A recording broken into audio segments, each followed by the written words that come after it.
Nacho talking about when he said, "Let's not forget the Um, LGBT lady." I didn't want we're to say we're it publicly, but we're live. no.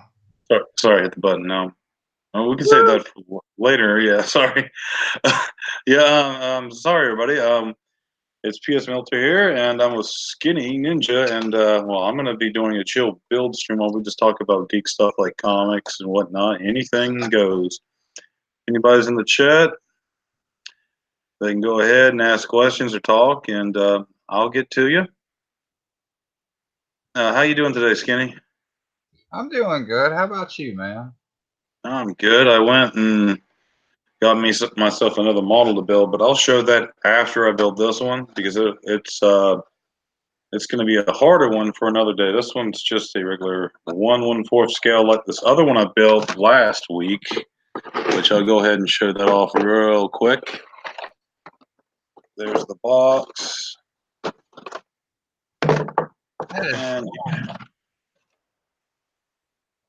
And that's one you built, or? Yeah, I started one like months ago, and I built up to the head and the torso and the backpack, and then got sidetracked. So I finished everything else. And this one's pretty cool because it comes with an extra one. Where is it? This little guy here, and you can change out the arms and stuff and paint them. But if you paint him, it'll end up looking like that guy. That's cool, man. I mean, the paint itself, I mean, the plastic itself is pretty close in color. See, I never got into like the Gundam anime stuff, but that actually looks really cool. Like, the models I've built were actual like models. Like, I've got a bunch of well, my dad built the ones that I have, but I usually like do cars, or I would do figures and poses. Like at one point, I painted a Robin one, which was from the Adam West Batman. Oh, nice. So, but I've got some models to build, man. We should co-stream sometime. We can each build something. Oh, sure, yeah. Last time when I first worked on that, I was with Model 316 and JP4. But I don't think they do. I mean, if they do, it's on wrong times for me to stream with them. Then I think they both kind of like took a little bit of breaks from doing too much of building. I think JP just does gaming lately. But yeah, it's fun. I mean, I'm guessing yours look like this, right? It's like little pieces like that on plastic, and you have to cut it out. Yeah. And yeah, I was showing last night Joey Tremblay this, and he was like, "Oh wow, that's a lot of work."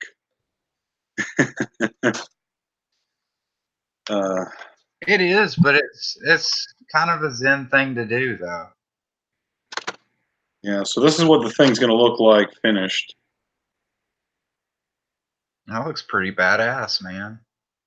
Yeah, this if you have Netflix, you can actually. I think it's on Netflix. I know it's definitely on Hulu, but this Gundam Origins on there. It's like I think 5 episodes in there, like an hour, hour and a half each, or something like that. So yeah, and this is like his the main character of Origin, Char's Zaku. From there, Yeah, it's just gonna be a fun build. Everything's in Japanese, but you don't really need to read anything to build it, so it's gonna be pretty simple and easy. Yeah. Well, honestly, I'm probably not going to watch it because I have no urge to. The models look cool. I might actually look to go out and buy one of those, though. Yeah, this is like around $20. You may can get some cheaper online. Let's see here, A2. Nope. Nope. This thing goes all the way to like F. So there's like an A1, A2, a D1, a D2, E, F. So there's a lot I gotta find.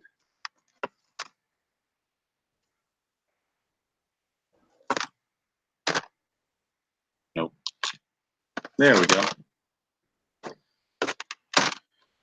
Yeah. So if you ended up doing something like models, would you end up doing cars again, or would you end up doing like other stuff?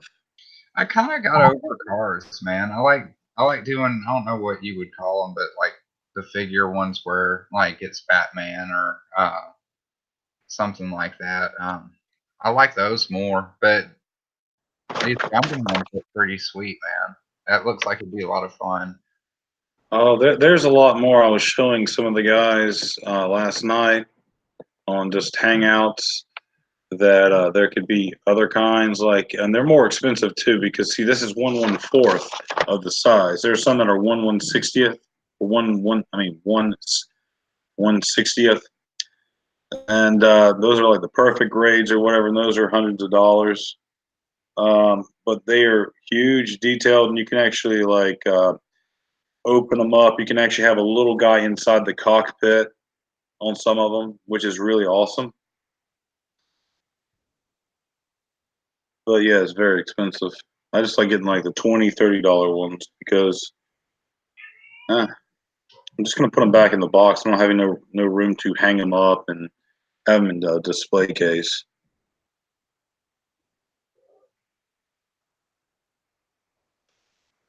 Hmm. You know, This is I really. was I need to build a display case for the models I have. Like I have a bunch of them from my that my dad built, and they're vintage Aurora models from the '60s. So I've got all the Universal monsters, and I've got I think I have all of the Marvel ones that they came out with. I even got the one Spider-Man with what's his face, the Hunter guy. I don't read a lot of Spider-Man, but Craven. yeah, Craven, that's it. And I've got the old one that actually has the gun that came with it. They later took it out of there because political correctness and guns and kids and all. Even though it's just a little piece of plastic as a set piece for the whole thing. Didn't when Punisher first appear in Spider-Man, he wasn't killing people. He had like non-lethal bullets and stuff in the beginning because of what was it, the code and stuff. Yeah, It was probably stuff like that too. Like, there's only certain things you're allowed to have, but it's just kind of funny because those kids bought GI Joe and they had yeah. guns. Yeah, yeah. I mean, it's weird, looking at our market, at least when we were kids, versus the market like where this is coming from, Japan. They really didn't care a whole lot. I mean, then again, their whole idea of stuff is a lot different than what we do and think.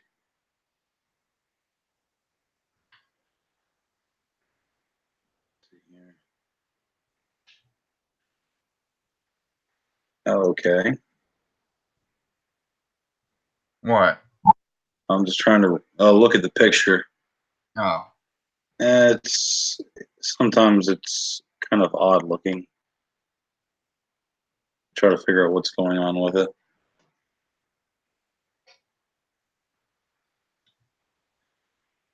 I mean, it's in black and white.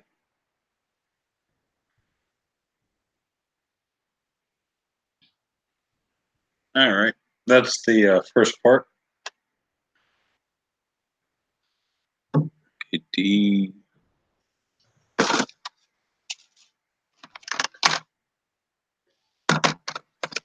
Yeah, so we got the day off. no, I worked earlier today. Oh, cool. I work those really, really early hours where I got to get up at 3 or 4 a.m. and yeah, fun times. And by fun, I mean I hate it with every fiber of my being. Yeah, I know how you feel. I don't have to wake up as early as you, but I have to be at work by 10 or Yeah, 10:30, depending, and I'm there until at least 5 or 6. I'd say 5, but I'm outside, and they have to go clock in at home base, then they have to go and relieve me where I'm at, and then I have to go back to home base and clock out. So by the time that happens, I've been at work at least a half hour longer than I expected, but it's okay. I get overtime. Yeah. See, I wouldn't mind the morning thing if it was consistent, but it's like, half the week I'm having to be there at 4 or 5 a.m. And the other half of the week I'm working like freaking, you know, noon to close. Yeah, So, yeah, it's a pain in the ass, man. I just like consistency. yeah. But Oh, I agree. They had me last week, different hours, but all this week I'm just doing morning, and I'm like, and they were. I guess I'm going to be morning guy, and I don't mind that. It's really good to you know that you know what time you need to be in bed and wake up, and that you're going to get enough sleep, or at least you should have enough time. All right, Mior's in the chat. Hey, Mior. He says Zaku. Yes. And he's talking about Craven. Yes, I guess I must just miss it. And he's like, man, I don't have the patience to put together plastic models. Well, it's not for everybody, Mior, but I used to do this as a kid. I like doing this. So, eh, yes, what's up, buddy? I sent you a link if you want to hang out. If not, I understand it's like probably 3, 4 in the morning there for you. So I understand if you need to get sleep. All right. Where was I? Skinny, you there? Or did you? You might have stepped out. All right, D22. no, it's just Mama Cat won't shut the fuck up right next to me. That's cool, man. That's cool. I know pets can be, Okay, this is odd. Take this piece, clip it. Now it's a new piece.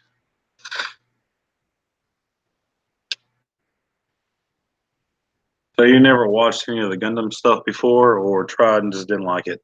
I used to like Tsunami, but I just really didn't get into it all that much. Like I was more into like Tenchi Muyo. I liked that one. That's a good Um, one. and of course Dragon Ball Z and Dragon Ball. GT never happened. Fuck that shit. Actually, I had just finished GT, watching it for the first time in English. I've never watched it in English before. I've watched it only in. Well, I did tape traders, so I got it in like whatever language I could find, and it was subtitled. And it was really the animation was. I mean, well, it was bootleg, so the quality was bad. So I really didn't have too much of an issue watching GT. My only issue is the the way they drew some of the stuff was a lot too much. What's the word? Comical, bigger heads, smaller bodies. Sometimes it was just not consistent, Yeah. and it took away from a lot. I think some of the stuff was okay, but it felt rushed. I can kind of see where probably a lot of people just didn't enjoy it, and it did suffer. Yeah.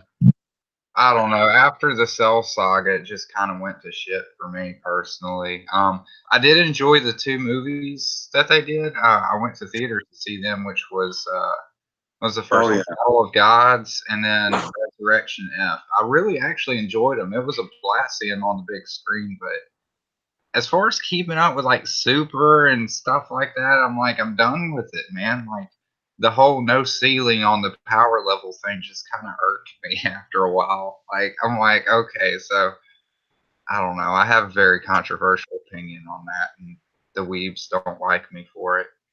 no, that's fair.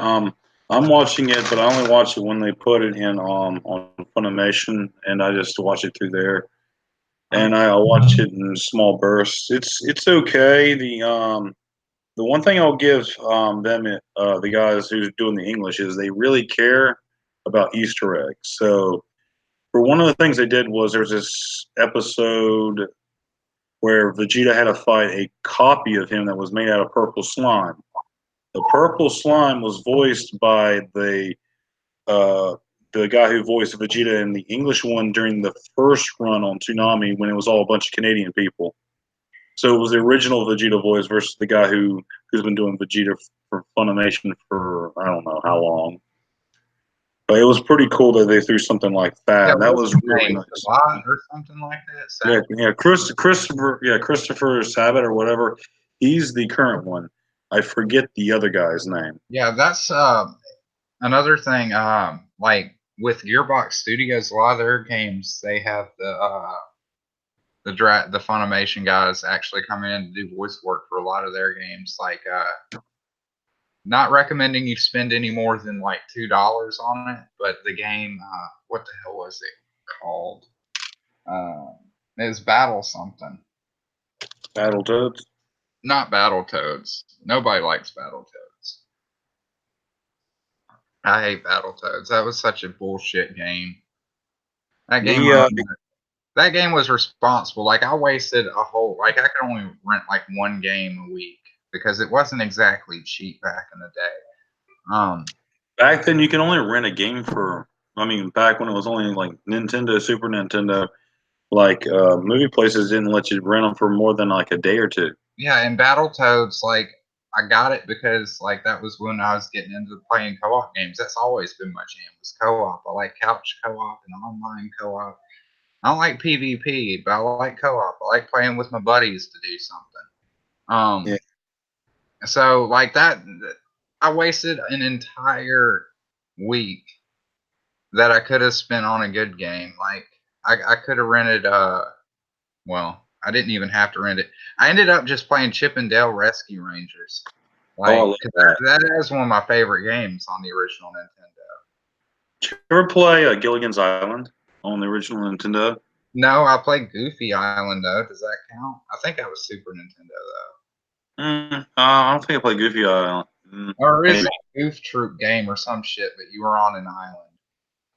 I don't know. That's a long time ago, and a lot of weed has been smoked between now and then. No, tell me about it. That's like me and my old roommate would do stuff like that years ago.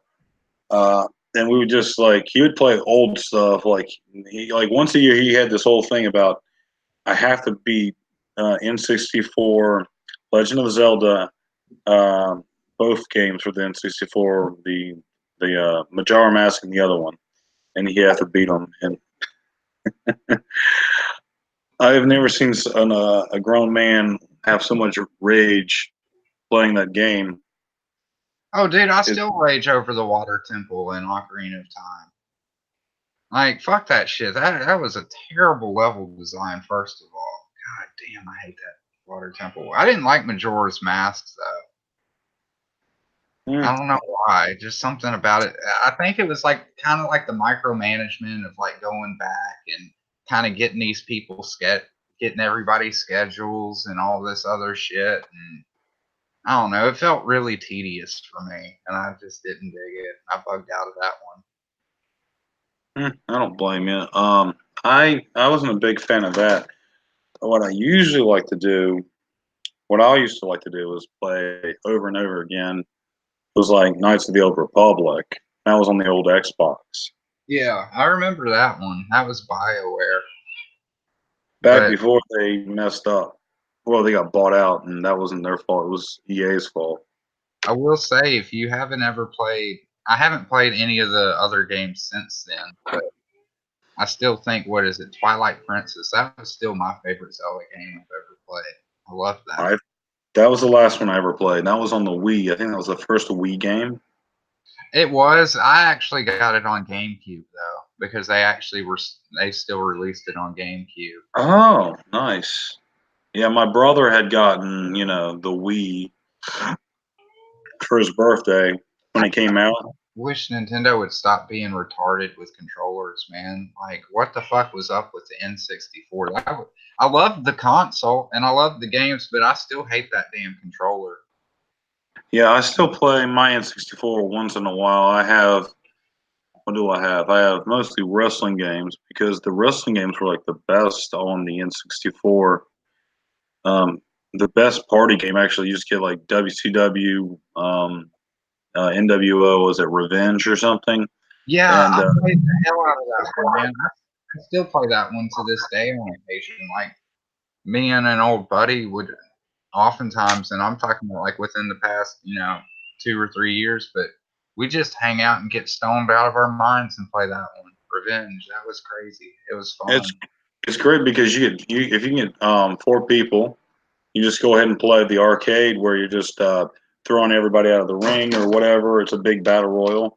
Then you get like a point system to see how well you did because obviously one character is not going to last the whole time, and then it's not about the character; it's about the player trying to get the most wins. And that was pretty fun and interesting.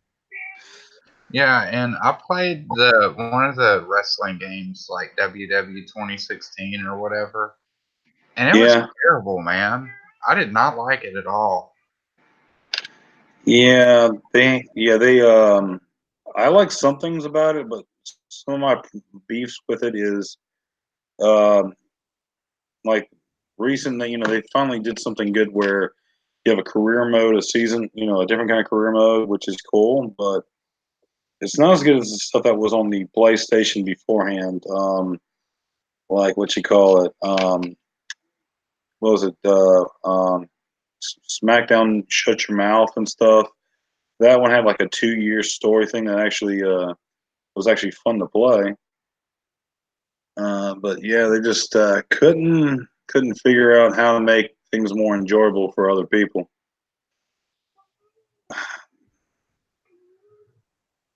Uh, Trying to think, what was the name of the other thing I like to play a lot was It better be Buck Bumble. Buck Bumble gets no love, man. The game which was one? shit. Buck Bumble. I don't think I played that one. I know Busby, the cat. Yeah, I know Busby too. The 64 one was terrible, but I did like the Super Nintendo ones. Um, but yeah, Buck Bumble, you were like a bee and you were running around shooting shit, and it was crazy, man. Hmm. Yeah, I And never it's played like that one. before, like all these video games had to be serious, where they could just make goofy ass shit like a bee running around with a blaster. You That just does run sound them familiar, off and though. shit. Hmm? Does sound familiar now since you said that. A bee with a blast. Just because of my southern accent, I'm going to put it in the chat because I'm like, some people are like, "Oh, is he speaking Chinese or Japanese?" Are you Chinese or Japanese? I'm Laos. So are you Oh, are Chinese you or Japanese? Chinese or Japanese? Well, damn it, Peggy, don't be telling people about my narrow urethra. Come on. I'll tell Oof. you what.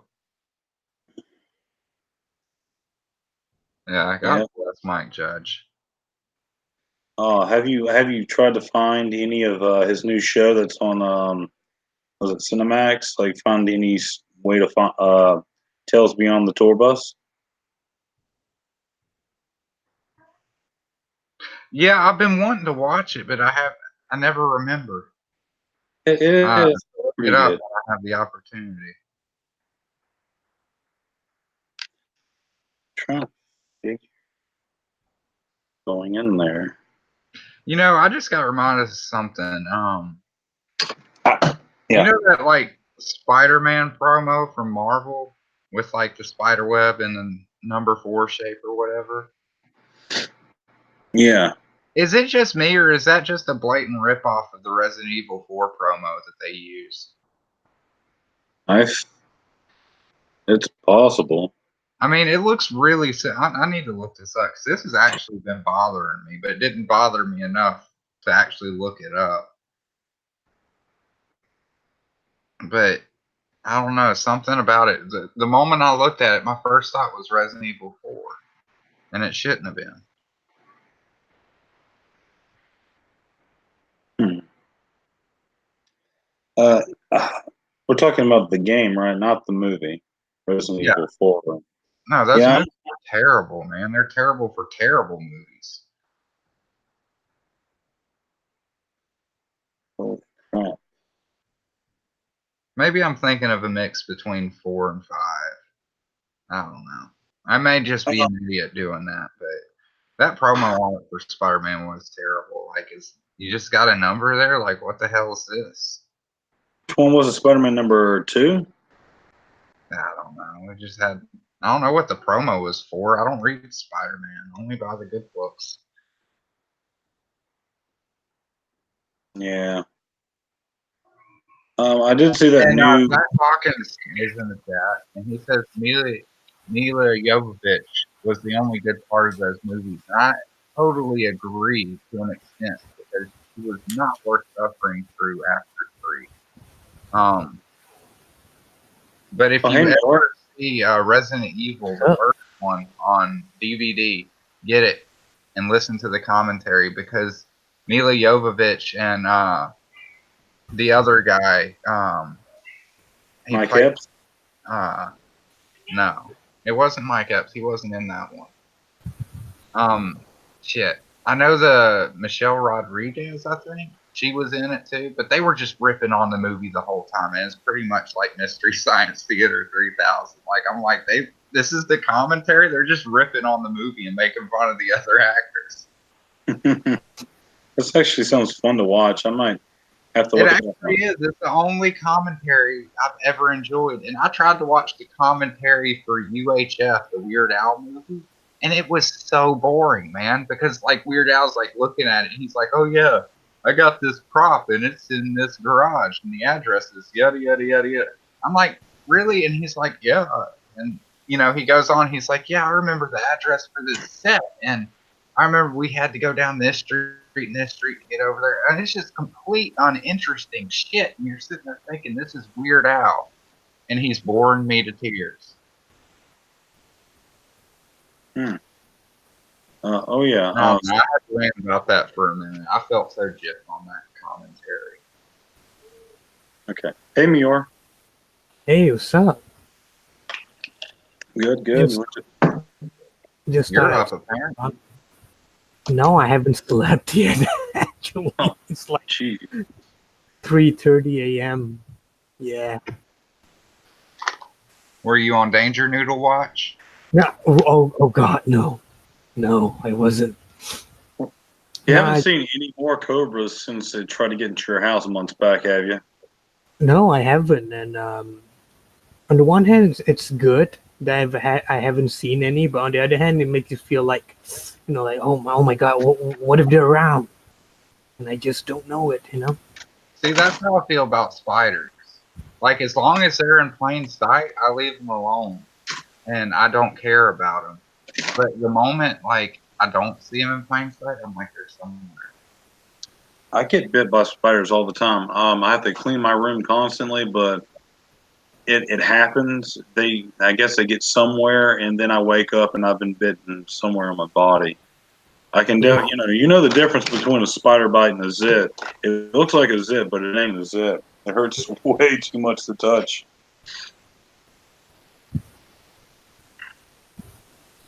Yeah, that shit sucks, man. Yeah, actually, they got me under my arms. Venomous spiders. What about Venom, Eddie Brock? Nah.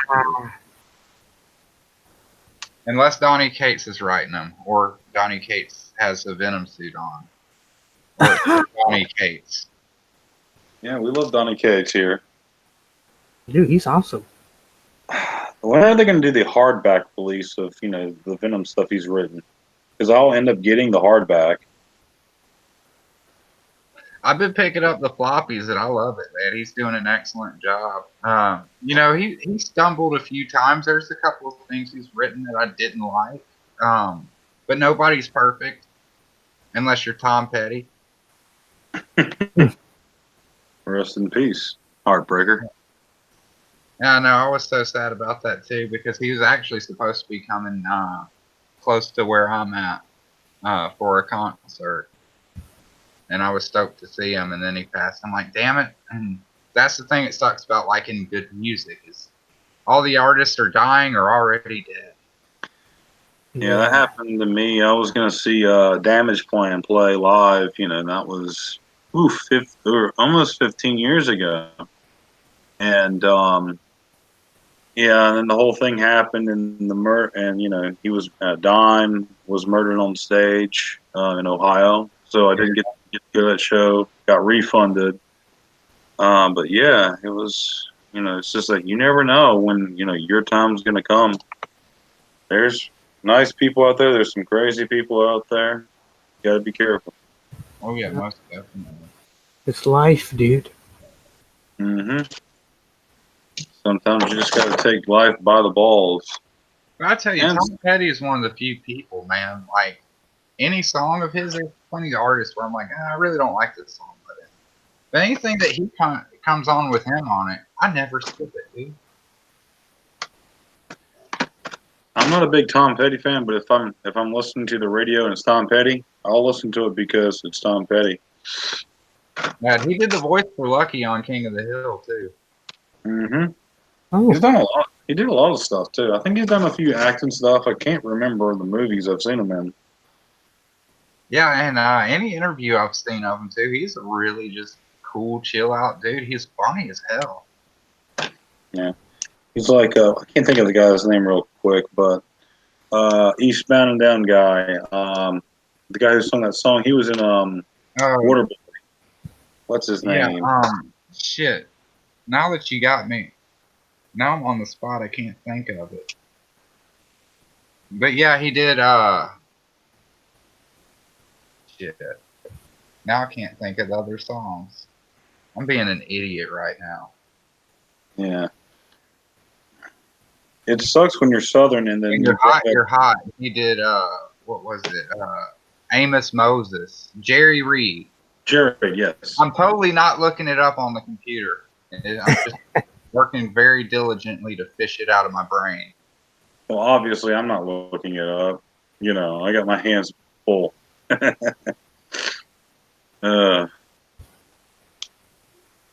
There. Yeah. So, what have you been working, Mior? You've been drawing comics, or have you been like doing more your workshop thing? I'm just doing lone wolf, dude. I'm working on cool. it right now. Yeah. Dude, Is there anything you could show us a little bit of, or would they get mad? No, dude. Knowing crypto, he would like me to share as much of what I'm working on as I can. But I'll have to change my wallpaper because it's hentai, and I don't want to get your channel in trouble. Okay, thank you for caring enough to letting us know ahead of time. So let me just change it with this generic black background with the word wallpaper on it. I love that. That's even better. Just a black background says wallpaper. You need to rename it to just censor me. Where do I share it? Share screen. Or just call it Shane. Let me go over here in the chat. Yeah. Zach see. said, rest in peace, Tom and Dime. Yep. And he apparently Rumble said to me last night, but he didn't tell me which ones he had. But he used to build Gundam model kits a long time ago. Oh, hey, we got 6 in the chat now too. 6 That in the looks chat. really cool, Muir. Hey, see it. What now? Right. Well, looks cool. All right, we'll share. We'll focus on you right now. I'll present to Mior for a while. Oops, there we go. I don't know what color to make his shirt. Shit. Anyone have any idea? This cockroach guy. You know what? Screw it. I'm just gonna stick with blue for now, and then I can change it later when I show it to him. See, now this is cool, man, because I was actually in that chat when you and Crypto were talking about like the roll top desks and stuff like that. Oh yeah. Cool to actually see it come to fruition. Yeah. Now, to everyone watching, you want to know one lazy artist trick? Yeah. Sure. You have this desk, yeah, the one with the roll, the one where you can close it. Yeah. Now I could leave the cover open and draw every item on the desk, or I could close it like this and just go, oh, it's closed. I don't need to draw anything. There you have it. A tip from a lazy artist. I can imagine you like drawing those little shooter glasses and the whiskey bottle and all the stuff on the desk there. And then you get around to the roll top desk and you're like, fuck it, it's closed. It looks better closed though. It looks better closed. I mean, you can always do a scene where you open it up and you see stuff in there, but when you see something like that, you don't see roll top desks that often. My father used to have one of those kinds of roll top desks. It almost looks just like it. Really? Oh, I just took it off the internet, dude. Like I just go 19th century. I didn't know it was called roll top desk. I just said covered desk and disappeared. Yeah.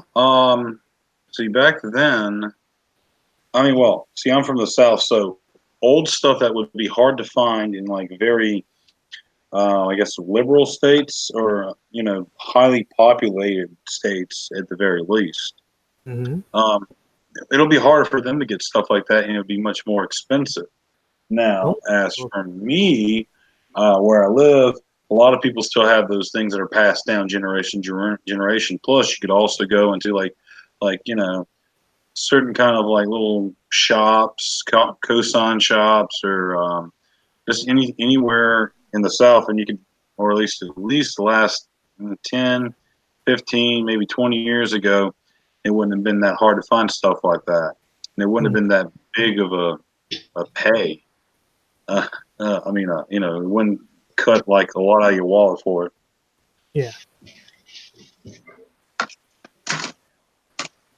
It was got that. Yeah, you know, we never had desk like this here in Malaysia, so that's why to me it's like this. Wow, this exotic thing to me. It's like, wow, you have desks like this. Yeah, I haven't seen one of those in a while, but yeah, we sure They're really did. nice desks. I like Um, Skinny, when's the last time you seen one of those? Not too long ago or a while back?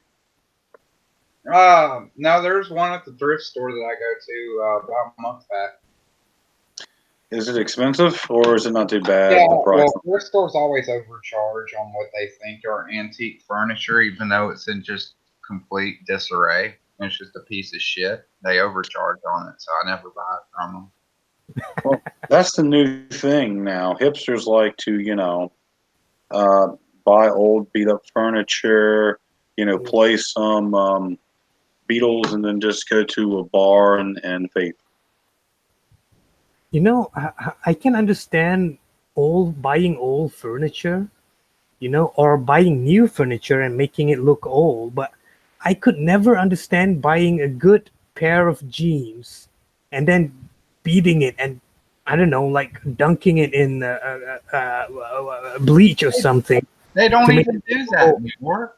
They buy them like that. Seriously. Yeah, They that's were worse. charging $75 or more for a women's pair of jeans that had holes in it. And I even asked the lady who worked there, I'm like, well, you know, why is this one with holes more expensive than the one without holes?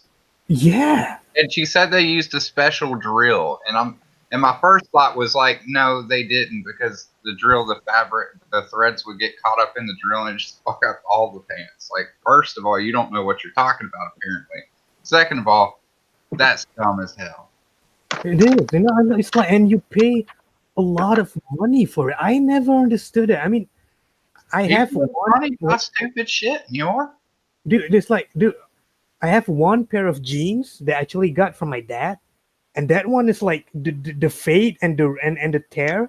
That's genuine because that's like, you know, from my dad's time, back when he was studying in America. He bought it. He bought it all the way there, and brought it here. So now he can't wear it anymore. He gave it to me. So yeah, in that case, you know, it's like the tear and the fade out color is genuine. But it's like when you pay hundreds of, you know, dollar or ringgit or whatever for a new pair of jeans that only look old, like what the hell, dude? Like, I don't know. I just don't get it. I don't know. It's because we're poor, Muir. It's crazy, really, to be honest. Why people? My uncle did that a long time ago. See, before it became a thing here in America, my uncle, he went to Europe, and he Yeah. spent hundreds of dollars of beat up, acid wash jeans. And I remember my dad saying to him after he came back, "Why didn't you just buy a regular set of pair of jeans for next to nothing and beat them up so they look just like the $100 jeans you paid in Europe?" And he's like, "It's the name brand." I'm like, all right, if you're happy. There you go. It's all about the brand, dude. It's all about the brand. Yeah. I know. It was yeah, but he had, I think he went to I'm trying to think of the name of it. He went to Amsterdam, which I've never been to. I've never been to Europe, but it sounds pretty cool. And well, that was back in the '90s. So that was, I mean, I guess a lot of people were kind of I mean, or at least he said, and he has a friend who actually lives there, and I've met him before, and he's like, yeah, I don't like living there as much as I used to. It's just changed a lot, you know. And I'm like, really? It's just it's been taken over in a way. Oh, And yeah, I think you remember hearing about that artist that was murdered on the street for you know, he made a very, how do you call it, quote unquote controversial drawing or painting of something, and I'm not going to go too far into that, but let's yeah, not go into the details. yeah, let's just leave it at that. Yeah, they and he was murdered. Yeah. So yeah, we'll leave it at that. But after that happened, yeah, and that was like a year or two after that. He was like, yeah, he's like, I'm thinking about just moving back to the States. And I don't know if it's changed since then, but that's all I know from a person who lived there. So hey, don't get mad at me for saying something. I was only told by somebody who lived there. I was like, if you're furious. Now, I'm No, so so that's triggered right now. You don't understand how triggered I am. Ah, What I want to do is make up a bunch of stock accounts and harass you for months on end and screenshot all your tweets. come on, man. I mean, you know, don't worry, man. My book's coming out. Just give it another 2 months, and you know, all be well. And then in 2 months, I'll tell you the same thing again. Oh wait, you want a refund? Block. that sounds familiar, but I can't. Oh, what? I think it was a movie. It's possible. It's I mean, pop. I mean, I have been told that I stole a lot of my ideas from movies and whatnot. So maybe I'm just repeating a movie I saw once. Right? Because shit like that could never happen in real life. It's got to be a movie, man. Yeah, you're right. I mean, who would do such a thing like that? Oh, Yeah. oh well. Oh, But you know, one book that is coming for real that doesn't have a movie, but it should, and that is Legends of the Lone Wolf, which North is working on stuff for that as we speak. oh yeah. Yes. As we are streaming. Oh yeah. Snow looks really good too. Oh, thank you. Maybe I should send Crypto the link, but I think he's at work. Yeah, I think it's at work. So let's not bother him. Yeah. You guys will probably end up doing another stream later, which is all right. Yeah. I guess everybody else is probably asleep. Well, maybe Josh. I could drop the link in the Legends of the Lone Wolf group chat. Yeah, go ahead. Let them come over here, and they can talk about what they're doing. Yeah. We can have a little party while I No, build a dude. model. I would rather talk about your model, Zaku, because I love the Zaku, man. I've always liked the Zaku from the Zaku from Gundam because it's one of the few Gundam that had a more militaristic look to it, especially the original green one. You remember that? Yeah, actually, I'm gonna go pick that one up later. There's one that's Ooh, in my comic book shop. It's the origin like this one, but I got mad when I looked at this one. This one does not have the machine gun. The yeah, origin one doesn't use the drum like a Tommy gun top. It yeah, instead yeah, uses a yeah. belt tow, and it goes in the back of the backpack. This one doesn't have that Oh, because this one has the sniper rifle. Like right here, you can see it's got the bazooka here, the sniper rifle, and the heat hawks, and I think that's all it has. It doesn't have the machine gun, but it's okay. I'm gonna get the other one next time when I get paid. So when I pick up my comics, I think they'll still have it there. That one will, and also the origin one has on the left arm, uh, the like a ship. little machine gun turrets. Oh, okay. So yeah, this is based off Origin, and it's mostly based off. Well, that one is based off from the manga that they released years later. I have number one. There's like 10 books, and they're like 400 pages, and I paid like I think like $25, $30, and it's worth it. It's thick, heavy, almost like really. It's like about this thick the cover, Mm-hmm. so it can take a beating. So it's really highly detailed. So that's why I like the And that, Zaku's and and, stuff. and that was like $30 for the whole thing, for the whole book.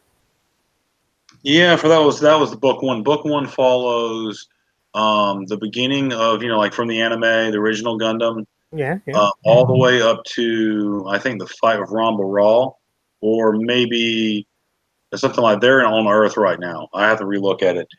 So then, yeah, it does have Garma's death, I believe, and so it takes place up to like almost the first movie. Mm-hmm. Uh, and then I have some of those because they released it in America. They printed it the wrong way, to read left to right. It's in comic book form. I have some of those, but this has been reprinted and put into a manga form. And well, actually, hold on one second. I can just grab the book real quick. I'll be right back. All right. We'll go back to drawing in the meantime. But yeah, I've always liked the Zaku, man. It's like, I don't know, I just like the way it looked. Because like all of the other Gundams usually have a more fantastical look to them. But the Zaku, it looks more militaristic, especially the green one. Because I remember the green one. I've always liked it. And like Melter said, it used to have that drum magazine on it and the tomahawk. I don't know. Yeah, Yeah, this is it right here, man. hold on, So hold on. so Let me this is get the big book, two. and look how many pages it is. That's a lot. And this is for $30. That's not Yeah, bad, dude. yeah. They got it at Books a Million, and some of it's in color. Watercolor paint. It looks beautiful. Yeah, manga does that sometimes. They have like the first few pages colored, and then the rest Look at this be like, Zaku. yeah, that is. Ooh. That's the Vulcans right here. See, and there's the belt fed, so it's a little different.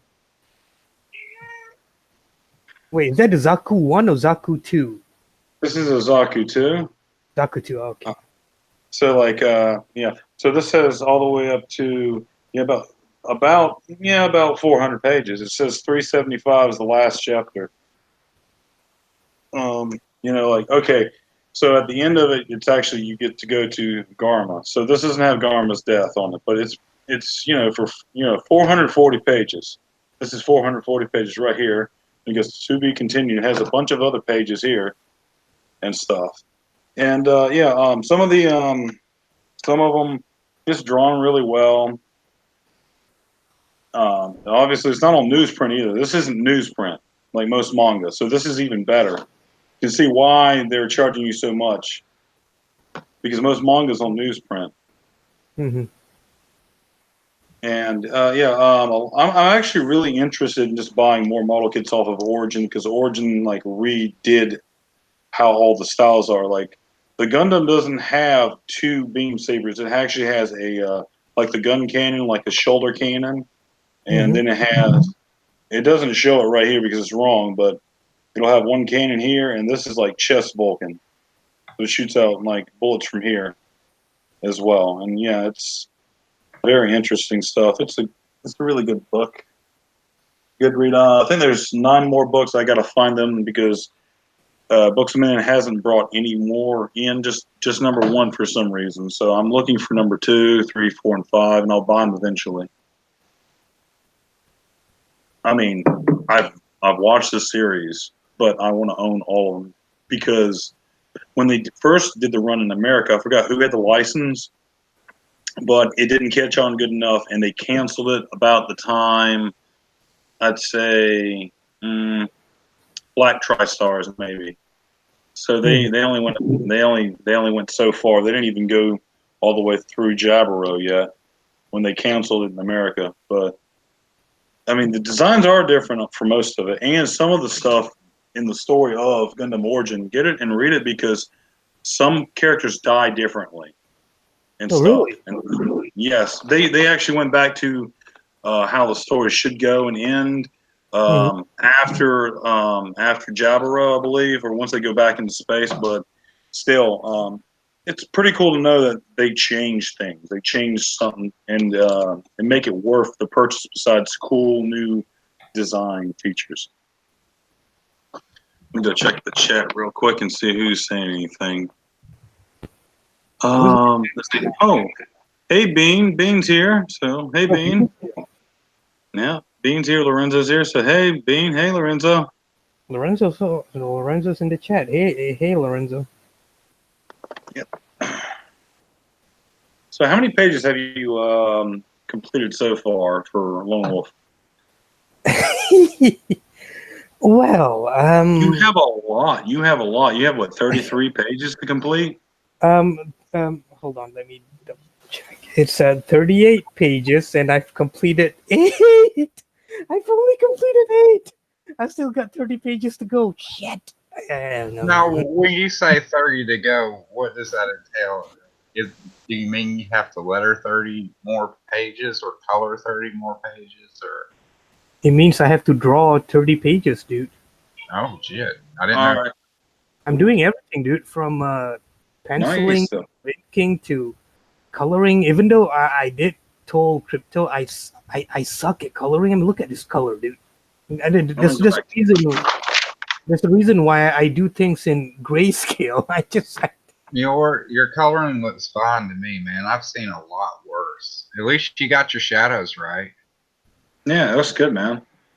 I mean, you do your grayscale first, and you go over it with color. It works great because you know where the shades are. It's like I was looking at Larry Holder's book of Time and Space, and the artist he's got, he does everything watercolored first by hand. Ooh. Which, yeah, that's actually all hand done. And he said, like, when he's going to color it, he'll just, I don't know how he's going to do it, but he's done some pages already by hand again. I guess he just went over it in color, but it looked great. Dude, that's beautiful, man. I know. I don't know how he can do that watercolor. That's why I like it so much. It's a lot. What's the name of the book again? Hold up. I just got to Google it, man. Oh, yeah, it's on Indiegogo. It's of Time and Space. Indiegogo. Okay, you know what? If it's on the Indiegogo, I'm not gonna go there. There might be because information and stuff on Indiegogo. But I'll check it out later. Of Time and Space, you say? Yeah. I mean, I could probably bring it up here, but I'm building a kit. Nah, maybe later in private. Well, he needs to. He's at 30% right now. He's got like 6 days left. He's at flexible, so he's going to try to get the book. He said if he can get up to 50%, the book will be made in black and white. So he says whoever backs it. So I'm hoping he can get at bare minimum at 20 more percent, so that way he can at least get his comic out. If not, he said he was just going to refund everybody because and then figure out how to redo it again because. It's unfortunate, but not everybody has been able to get funded. Mm-hmm. Well, that is the risk that you take when you go to crowdfunding. Not all of your projects are gonna get funded. That is the unfortunate reality. That I do wish that more. Veteran independent artists would share. It's like, dude, you got to be prepared for that. It's like, People only want to share about the good stuff. Oh, look at all the money we make. Rather than, okay, we make a lot of this money, but it takes hard work, takes time. You got to put in the time and the work. You're right. And one other thing is, if you got a great platform and you're going to get funded no matter what, so you're going to get, you're going to make your demand. You're going to make 10 times the, what your funding goal is. I mean, it would be great to just focus on also trying to help other people that aren't professionals, who are just fans of yours or whatever, and just try to get them to at least their minimum goal, and try to help them out by having them on on your YouTube, or promoting them, instead of like some people like to be very drama orientated. But that only helps one person, and it's yourself sometimes, and sometimes it hurts you. Mm-hmm. Well, in the end, though, people can do whatever they want with their channel. I really don't mind none. Yeah, you're right. Because they're going to do what they want to do. I mean, I'm just saying, it would be nice, but in the end, it would be nice if I was a billionaire and I had like three, like I had like 7 hot wives. Well, Yeah, what did he say? He wants many wives? Trigger. I would settle for one, but you do you, Melter. You do you. Well, if I'm rich, I can actually, I can afford them, and hopefully enough that we all love each other, so at least, no one's getting forgotten. I don't know what to make of that, Melter. No, actually, that was an old joke. See, my grandmother was sick in the hospital, and she had suffered a stroke, and I was the first person to make her laugh, because we're all talking about marriage one day, and I was sitting down, and I said, what? They're never going to make marriage work for me, because when they do, I'm going to have, and I said, 2 wives, and the way I had my hands, I had them up in the air, like one would be sitting on each leg. My grandmother looked at me, and she just started laughing. So that's nice, dude. Yeah, so that's why I always, make the joke of having multiple wives.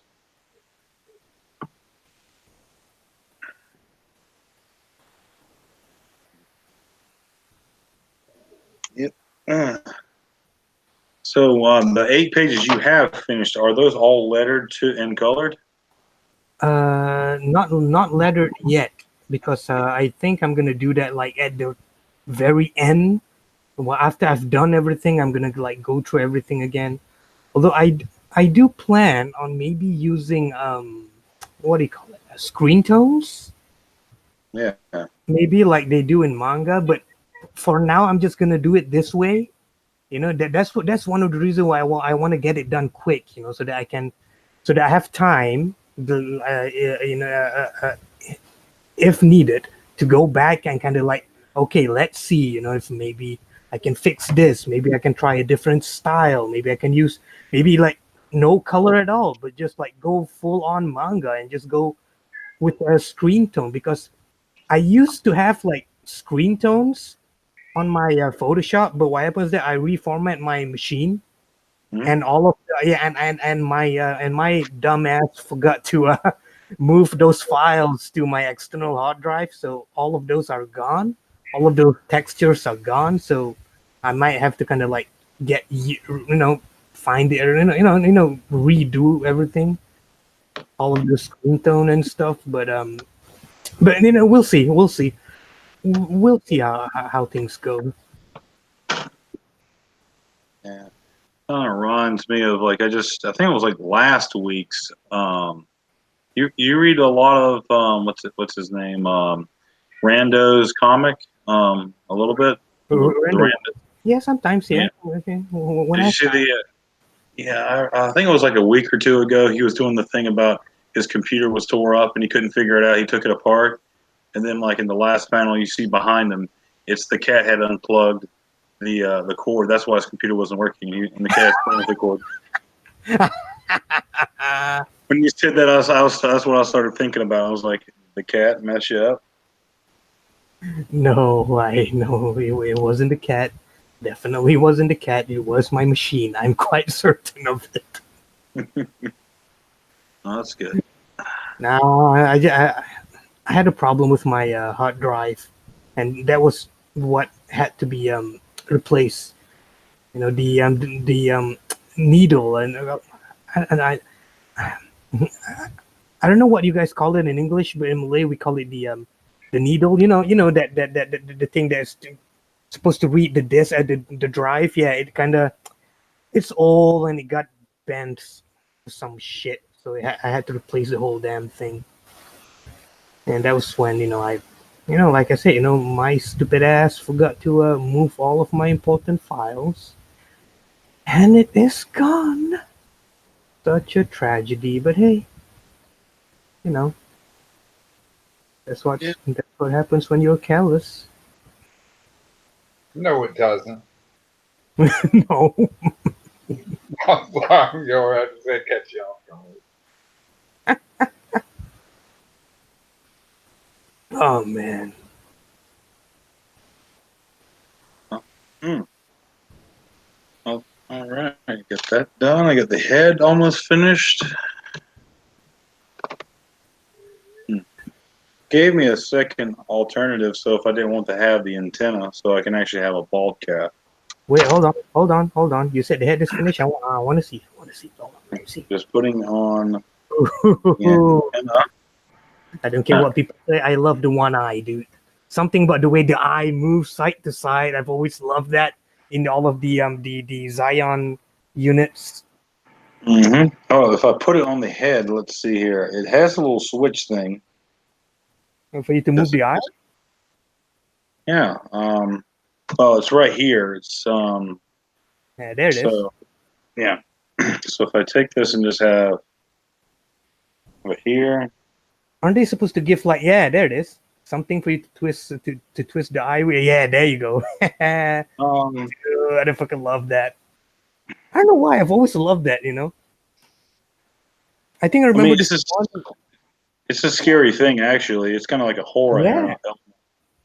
No, dude, I remember I played this one Gundam game. I think it was an arcade game, and it was like this whole contraption. I don't know if you guys got this in the US, but we actually got it in Malaysia. And it is like this whole machine, and you actually sit in it. It was designed like a Gundam cockpit, and you get inside, you close the door, and you kind of have to flip the switch. Obviously, you have to insert the coin, and you flip the switch and everything start up, like zing, and then all this readout come out. And I like one of the trailer. I think it was the trailer or one of the cutscene for the game. It has the Zaku kind of like standing at the side of the building, and the office workers in the building was kind of like panicking, and the Zaku's eye just turned to face the people in the office, and it was scary as hell, dude. It was like, oh shit, can you imagine seeing this huge killing machine right outside your office window, and it turns its eye to focus on you? It's like, holy shit. And I think it was from that game, yeah. I think I know what you're talking about. Yeah, in the opening, does one of them get knocked out by the ball and chain? Yes. Yes. Okay, that's Journey to Javaro. It was never released in America as an arcade. It was released in America as a PlayStation 2 game. I had it. Oh, really? Oh. Yeah. They just had all the missions and everything on there. And there was an arcade part to it, but they also had, the story. There was also, what was it? They did like Mobile Gundam, Zeta Gundam versus Gundam or something. And that one, did both the original and Zeta, and had this expanding storylines and arcade stuff. I still have Zeta versus Gundam somewhere. Have that one, and I have Zeonic Front still. I do not have anything else, unfortunately. I would love to play those games again. They were fun. Yeah, they were, dude. Dude, are there even any new Gundam games coming up? I don't think there's any coming to America right now, but if you can right now, if you have a PS4, Yeah. there is what's it called? Mobile Ops 2 or something. That's or whatever it's called. It's like a free to play, but you have to only be in an Asian country or whatever. So I'd have to create a new whole everything fake that I'm in, like Hong Kong or whatever. And I could Oh, download the game. It'll be in English, but I could download the game and play it. And it's one of those free to play where you're fighting against each other, but you could spend money to get loot boxes to unlock different and suits. upgrades and all that shit. Yeah, I mean, it has a lot of good suits. I mean, you can get almost anything. They have almost all the Zaku's. I watch one guy every so often stream, and he shows the ones he's playing with. Like he's got the Zaku sniper, he's got a gym sniper custom. He's got a lot of them. They don't, it's mostly just anything from the Universal Century era. Nothing like Wing or G Gundam or anything. Just Universal Century stuff. Mm. Which Gundam was it that had that mustache? Was it Turn A, I think? Yeah, that was done by Sid Mid or Sid May or whatever. I can't remember his name, but he's the guy who worked on Aliens, and he Oh, came up and he was approached or something like that by Bandai or Sunrise, and yeah, he made all those very odd looking Gundams yeah, because it was. those were more wired based. It didn't look like the normal style you would have seen a Gundam in at that time. This was more Eastern influence, and it was pretty cool. But that series never really got released in America. I mean, you can get it here in America. It's been officially released, but they just never dubbed it, so it's all in Really? Japanese. Oh, dude, Yeah, because Turn A was all over Malaysia, dude, when it first came out. Hmm. Yeah, dude, we had it all over, and I remember thinking that the whole mustache thing was so weird, and I love it. I was like, holy shit, this robot got a mustache. yeah. I mean, it was weird, but it was pretty cool what they did with the series. From what I read, I've only read into the stuff, so I really like how they implemented a lot of cool ideas. Like, I mean, they brought in like old suits from the past, and they try to explain that Turn A was in the future, basically, and that's why you could see the Zaku's there. But they called them something else because they just rediscovered it and stuff. Like, this is like post-apocalyptic. Wasn't it basically post-apocalyptic? It was like it used to be very high tech, and now everybody's rediscovering all the suits. Yeah. It's like all of this tech have been gone for a long time, and they've only just kind of rediscovering it, so to speak. And they were fighting the moon race, the lunar race people, or whatever. It was just humans that were living on the moon, right? Mhm. Yeah, I only know what I can remember reading, but I thought it was funny that they had the Zaku's and they renamed them Bargenins or whatever. Are you skinny? Is Skinny still here? Nah, he's muted, but I thought I heard something. No, you not for me. I was muted, but yeah, I'm still here. No. I didn't mute you. I know I muted myself because my cat won't shut the fuck up. Your cat's trying to kill you, dude. I keep warning people. No, she's just talking to the kittens because I have them on the bed here so they can wander Oh, and stuff. And she oh, just like kind of does this kind of purr and meow, like talking to him. Like, stop doing that, you little shit, and stuff like that. oh, that's, I just discovered that one of the stray cat that we sometimes we feed them, well, not sometimes, all the time, we leave food out for them, and you know how this, when you do that, cat starts to congregate around your house, and one of the stray, it turns out managed to find its way into our home and had its baby under our stairs. And we only found out today. I was like, oh no, So we had to, just bring everything out, get the baby, make a place for them, and all that, And it's like, oh boy.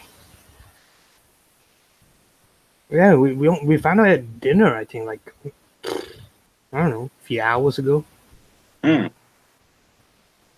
Well, now you got a new pet.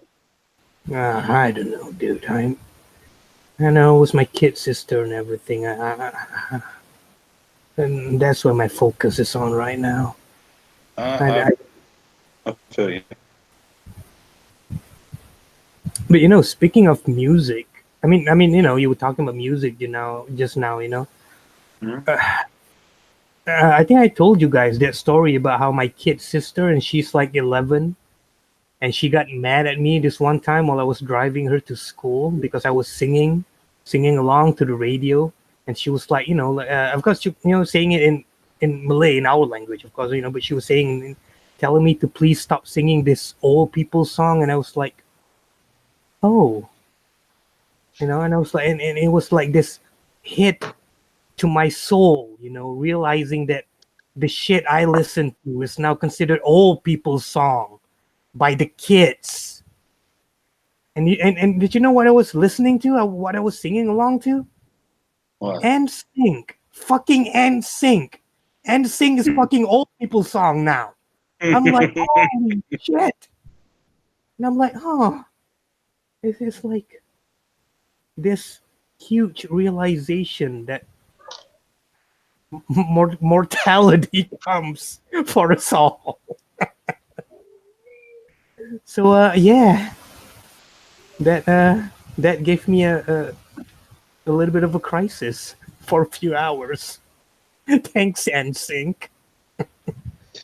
I wonder if that'll ever happen like that. But it's like at a gay bar, and you hear like the young guy go like, "Come on, let's play something more hip. None of that old people music. I want to get out of my wheelchair and dance. Play some Gaga."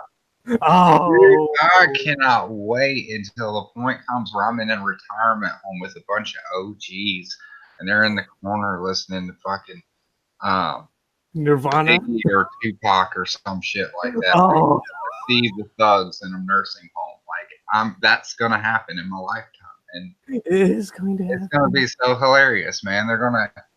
I'm telling you, they're gonna have wheelchairs with rims. They're gonna go all out, dude. Wheelchair with rims. It's gonna be Doug, and Doug's gonna come up in his wheelchair, pull out his, he's gonna be like putting in his dentures, like time for a mosh pit, and you can hear like some Metallica or something. Oh, speak of the devil. Ooh, Doug, We is saw. that you? It's Doug-famous. Oh, No, don't start, Doug. How can you be here and I'm here? This doesn't make any sense. I thought we were the same person. I thought we were the same person too. you Could are. they be from wrong? Well, you see, you just set up two computers, and you run back and forth. And you change your voice, and then you learn to play banjo, then you forget to play banjo. Well, see, I'm Doug-famous Prime, so that means I'm the main Doug-famous. Melter is like Doug-famous, whatever's not Prime. He's like a Ben Riley retarded clone. Ben Riley was pretty cool as the Scarlet Spider. Though. I That actually was do like Ben Riley, so yeah. I did too. I actually like that series a lot.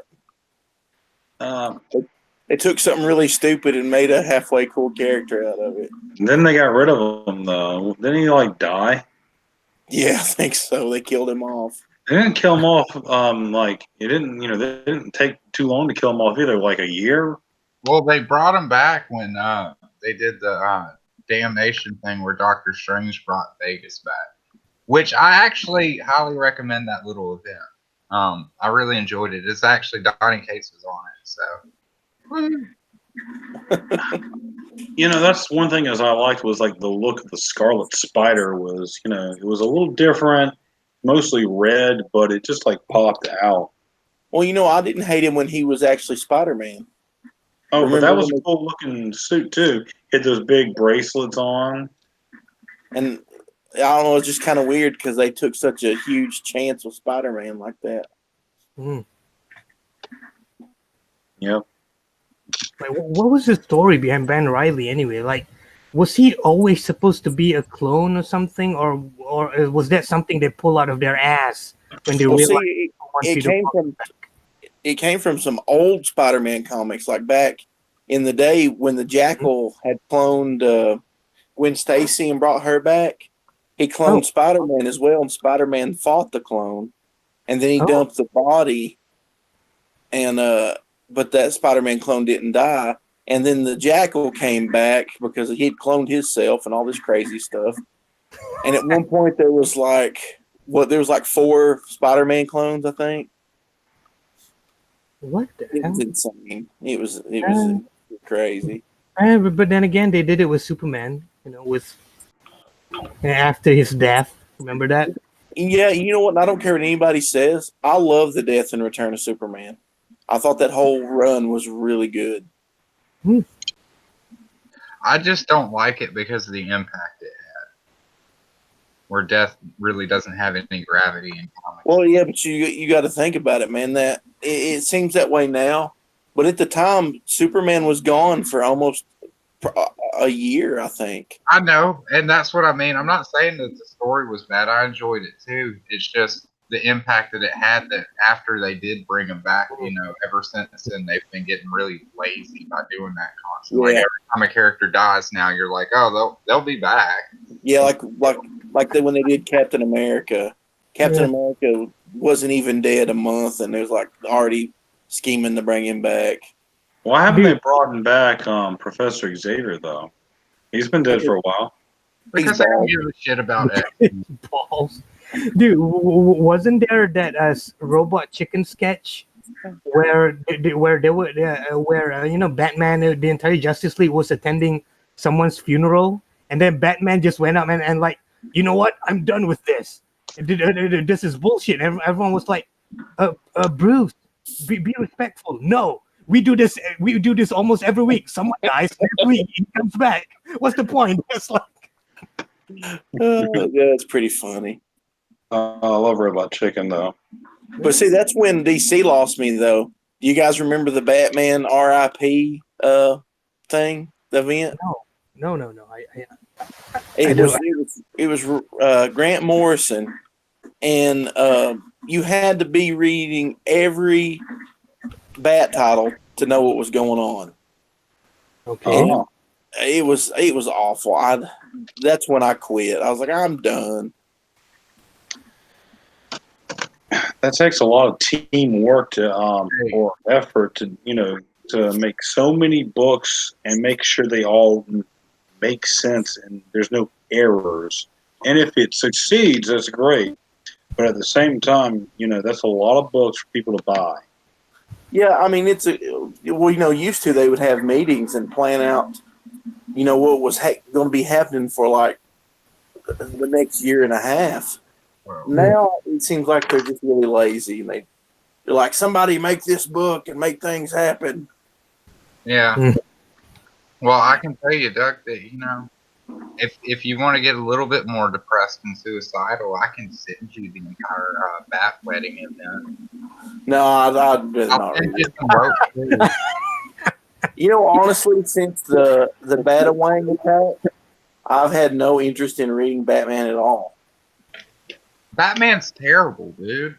Seriously, like he used to be good, but they have let him go stagnant. I mean, he's just like a bowl of moldy ass water you find, like that's been sitting in an abandoned house for like months.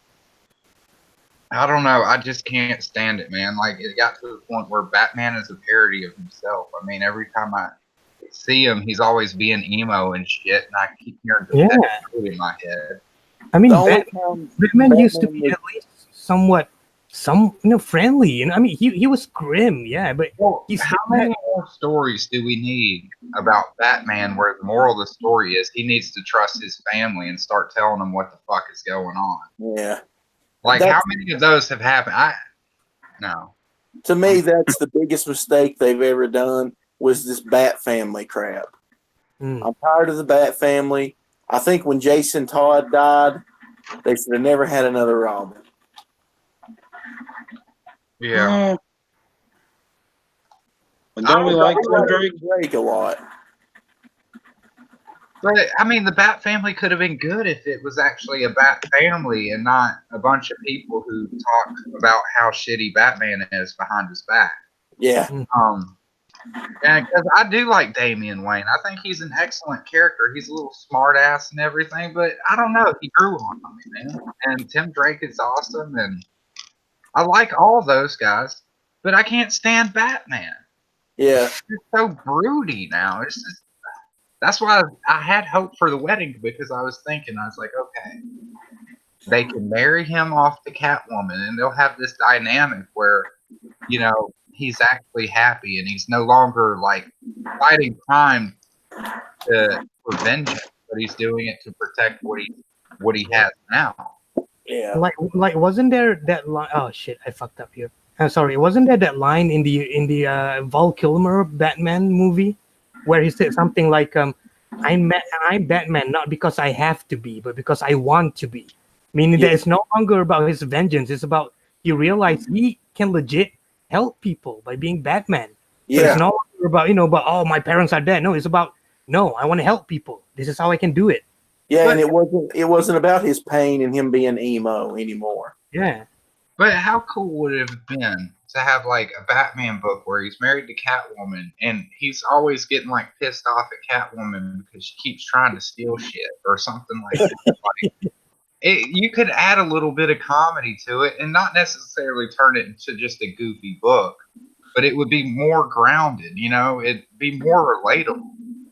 Yeah. Kind of like Mr. and Mrs. X, right? Yeah, and they could totally do stuff where like Batman doesn't know how to family very well, so he's like constantly bugging the shit out of Clark. He keeps calling him. He's like, I don't know what is this happiness? I feel warm, fuzzy, it's unnatural. And like I don't know. They could have actually did something new and different with Batman, and they said, "Fuck that! No, we're going to continue with emo."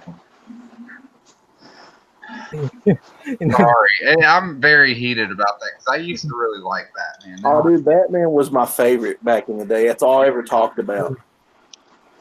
People made fun of me because I always wore Batman shirts and talked about Batman all the time. And now I can't stand Batman. I like Red Hood though. You mentioned Batman marrying Selena and getting pissed off at her, and the first thing I picture, of course, is him just put it down, no, bad, and just hitting her with a spray bottle, pops one out of his utility belt. I'm trying to imagine like Bruce telling Selena, like, Selena, you're married to one of the richest men in the world. Why are you going out? But then again, Selena does have that complex where she's stealing because she loved the thrill. So So she's just a klepto then. I think It's so. a Yeah. very good dynamic, I think, because it kind of be like the Odd Couple in a way.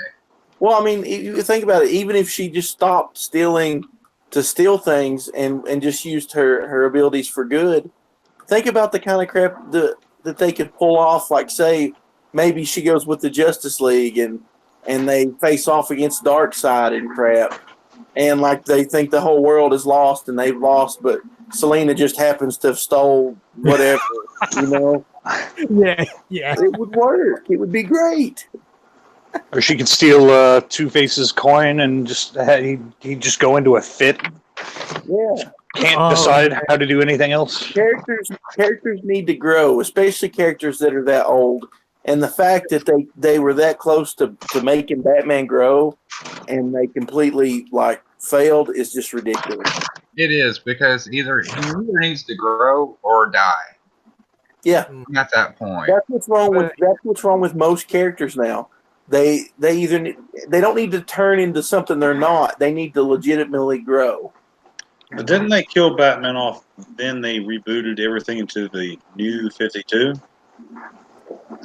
Well, see, they did Batman R.I.P. and then they brought him back. He wasn't really dead, and then that's right when they rebooted and did the. Yeah, that's when they said like he went back in time with the. Yeah, they had that whole adventure where he was in different time periods and crap. It was really stupid. Sounds about retarded. Yeah, I mean, it did lead up to Dark Knight's Metal, which was pretty fucking awesome, I have to say. I enjoyed the hell out of that even. But when they rebooted for the new 52, they really didn't reboot Batman. No. Batman pretty much and all that stayed the same. Now, I will say I really did enjoy Scott Snyder, like with the Court of Owls and stuff like that. That was actually good Batman because he wasn't like moody and broody the entire time either. And for once, he's actually posed a real challenge that, you know, I mean, the dude ended up hallucinating while he was like stuck in a maze and like almost starving to death. Batman definitely did not win against the Court of Owls that time. You know, talking about Batman, you know, one thing that I really wish some of the Batman movies would show is more of his detective side. It's always him, Yes, you know, just jumping in. Yeah, I know, it's always just him jumping in, beating up thugs, and then, poof, he's gone again. But they rarely ever show him like doing any detective work. I really wish more directors would do that. You know, show him using. I'd like to see kind of like a film noir Batman that does just focus more on the detective side. See, they could totally do like the Long Halloween storyline, and because that's mostly detective Batman, and it would be fantastic. We're gonna get that, but what's gonna happen is we're gonna get Noir Spider-Man first with what's his name, Nick Cage voicing it probably as his own. Oh, movie. Nick Cage, really? Oh yeah, he's the voice in the animated one. They'll probably do that too. They'll probably just do an animated movie with him just being Noir Spider-Man. Yeah, probably. It'll be okay, I think, if they did that. I mean, as long as it. Noir Spider-Man was funny, dude. I like Yeah, that. but you know what? They need to. It's sad that there'll be a Spider-Man like that before there's a Batman like that. Yeah. That is true. Nick Cage was great in Raising Arizona. Aside from that, I can't think of too many other ones I enjoyed him in. Lord of War. You got to watch a lot of Lord. I saw it. It was all right. There was. I actually liked Ghost Rider too. The second one was way better than the first one, but it was still awful at the same time, though. I never did see that. I was like, yeah, Nick Cage is fucking Ghost Rider. Pass. Oh, come on, it wasn't that bad. It was pretty Face okay.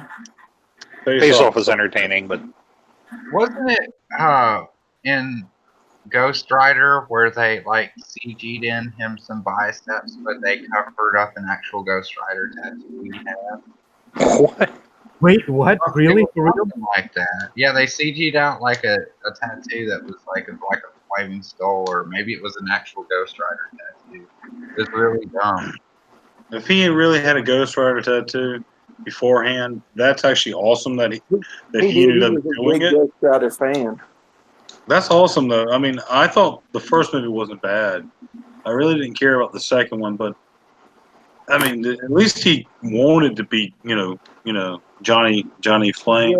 Yeah, he ruined the character, though. He's the one that made him, instead of being an alcoholic, he's like eating candy and watching like stupid TV shows. Yeah, that's probably the director, though. No, it was Nick Cage. I've watched the stuff about it. They said Nick Cage had way too much input in that movie. Oh, Maybe they were. I don't see why the actors get so much input. I don't either. They're not directing it, so what's the deal? What the hell? Wait, was he the producer? It could be that. That could be it.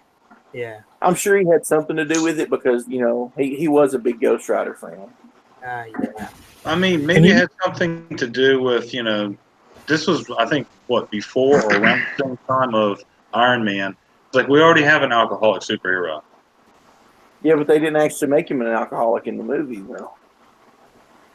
Second one. Wait, was he really an alcoholic in the second one? I don't know. I wasn't really getting that. In Iron Man 2, his drinking went out of hand because he was dying, basically. And then he got really drunk at his party, and then he ended up getting in a fight with War Machine. I don't know that I ever saw that one. You didn't miss nothing.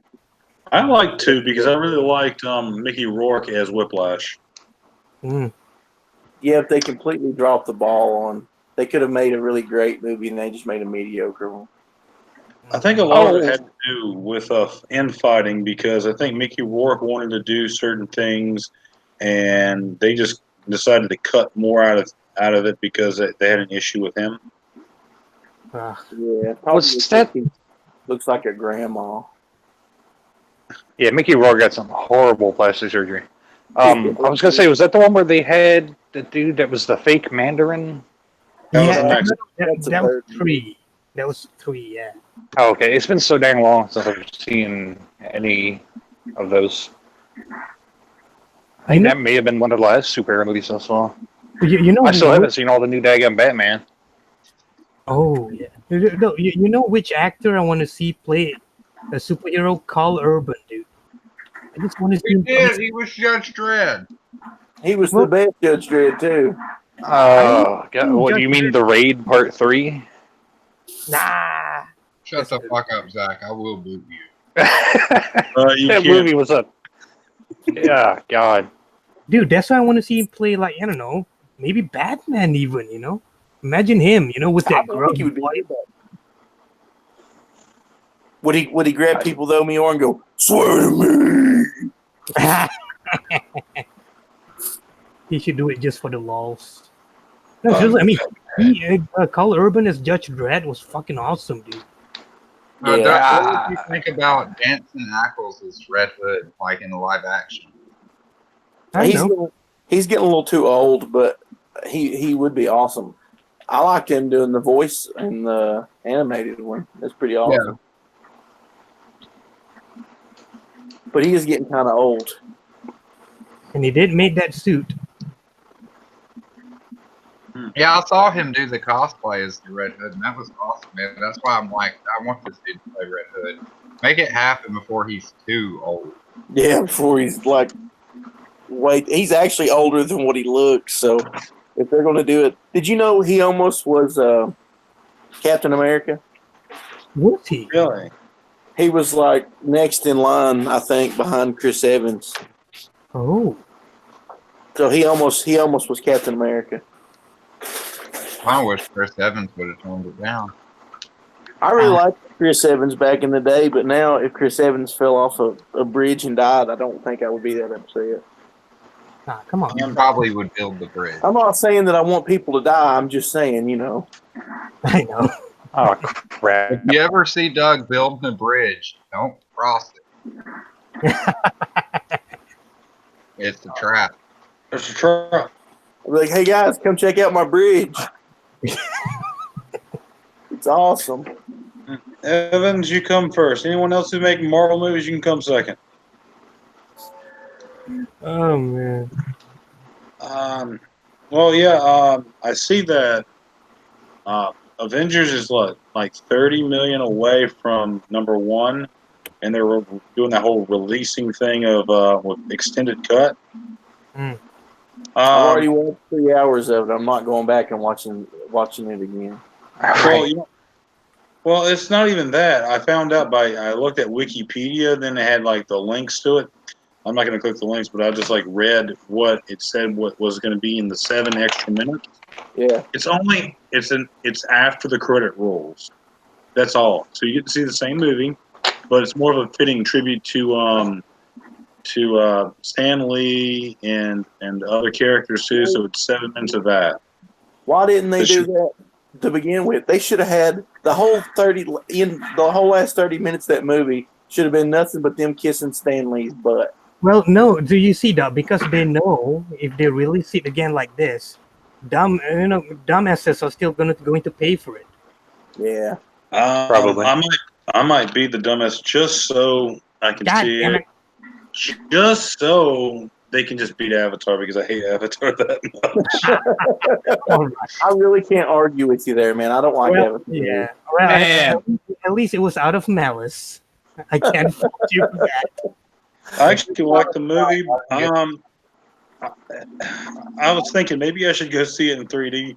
Maybe it'll be even better in 3D because but then again, 3 hours 3D, I'm like, I'm gonna hurt myself. Yeah, Oh, yeah. your brain will melt. I saw I mean, Avatar in 3D, and it made me dang motion sick. It was so good. The bit where they were flying around on the bird, whatever's. I don't remember. I saw the movie one time in the theater. But... I liked it way better when it was animated and called Ferngully. Right? When Robin Good Williams- one. I liked it when it was called Gone with the Wind. yeah. Yeah. It was Dances Gone with the Smurfs. I mean, yeah, Dances with Wolves. Not Gone with the Wind. I'm an idiot. What's good? I'm gonna find a picture how that match up with Gone with the Wind. I liked it better when it was called the European colonization of the Americas. Oh, Oh, zing! Yeah, Manifest Destiny, the movie. That was like my favorite line from Chappelle Show. He was like, "They're all on a plane, and then you see the one Native American. Like, I need to go to the bathroom, but I don't want the white man to take my seat and call it manifest destiny." Oh man, Dave Chappelle is awesome, man. I love that man. Oh man, you can actually blame that on Mormons. So if Slick Jimmy was here, we could blame Manifest. Someone actually did a video on Avatar. This guy said that one day we're going to have like Avatar 2, where they started bringing all of the blue people to Earth and started going and it started carrying a whip and started whoosh, from now on your name is Brian. And then the guy went on and he said that, and then we'll have Avatar 12 where you have the first Navi Navi president of Earth or some shit like that. And I was like, God damn it, man. And it was years ago. This video was like when the movie first came out. It was fucking hilarious, man. What about the one where they split the Red Sea to escape the Pharaoh? You what now? Who are you talking about? I'm talking about Moses. Yeah, what was the name of that? Yeah, that was a Disney movie, wasn't it? Huh? Prince of Egypt? Yes, that's it. So Prince of Egypt. Dude, the cartoon. Yeah, but first it was Moses with Charlton Heston. Oh, That was in the Bible a long, long time ago. Yeah. Yeah. And what about it, though, Skinny? I don't know. Oh. I'm trying to figure out what Zach is playing because it's all blurry. What are you playing, Zach? Blurry. The fuck? No, wait, it's focused now.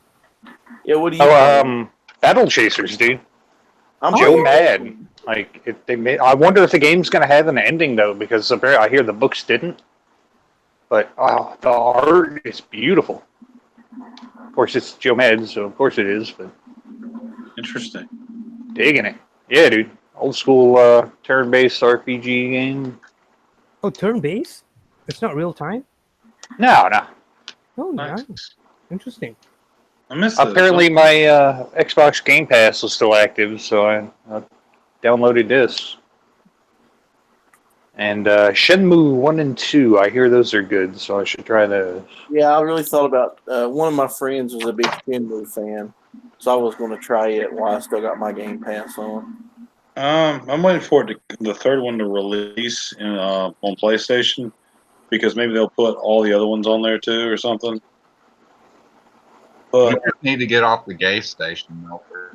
actually, my PlayStation is still broken. I haven't paid to fix it yet.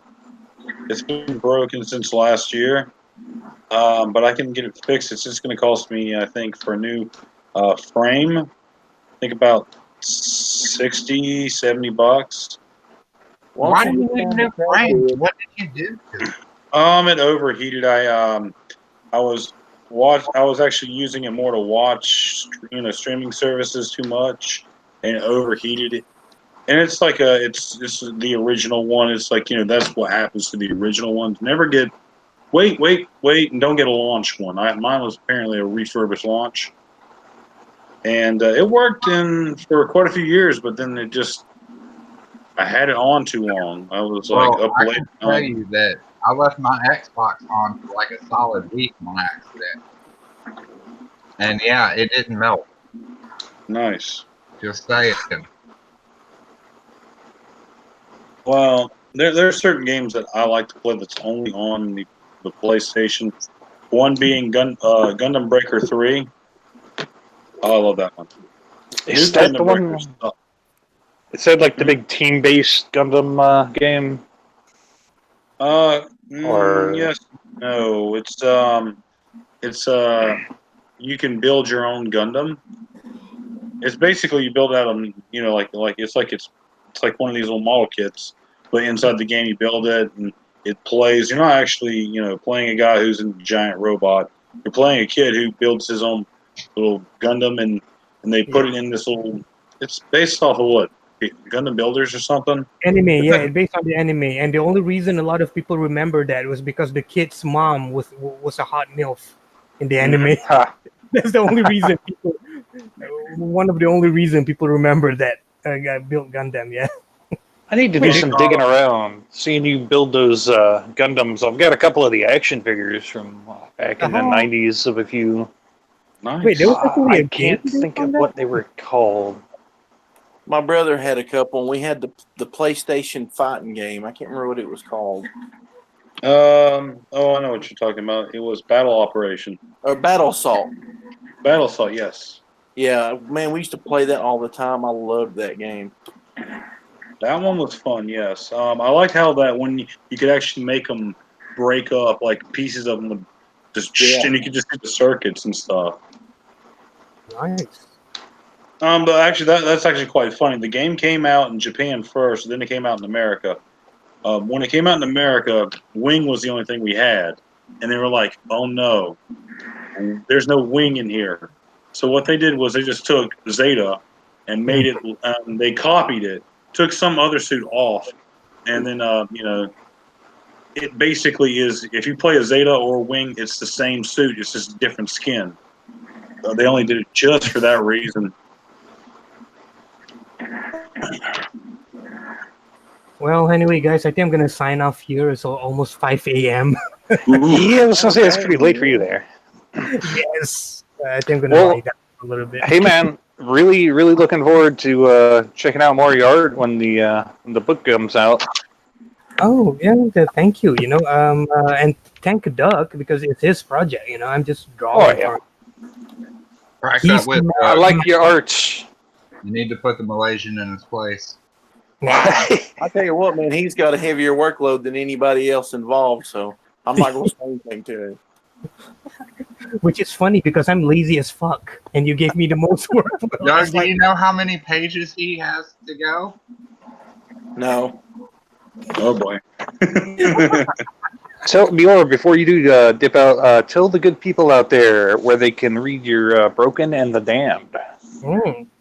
Okay. I think first I'll promote Lone Wolf anthology that will be coming out. It's already funded. It's actually the Lone Wolf character created by Doug, the person who we have here on this stream. And, Who's not me. No, not Garrett. Yeah, and I'm one of the artists who will be drawing a comic in the anthology, and it will be coming out soon. And right now we're pushing to reach our stretch goals. We have a whole bunch of stretch goals. Doug can tell you more about it. Got like posters, we got like buttons and stickers and action figures. I don't know. I'm probably exaggerating a bit, but you can ask Doug about it. Crack cocaine. If we reach crack cocaine in the book. And YouTube, that was a joke.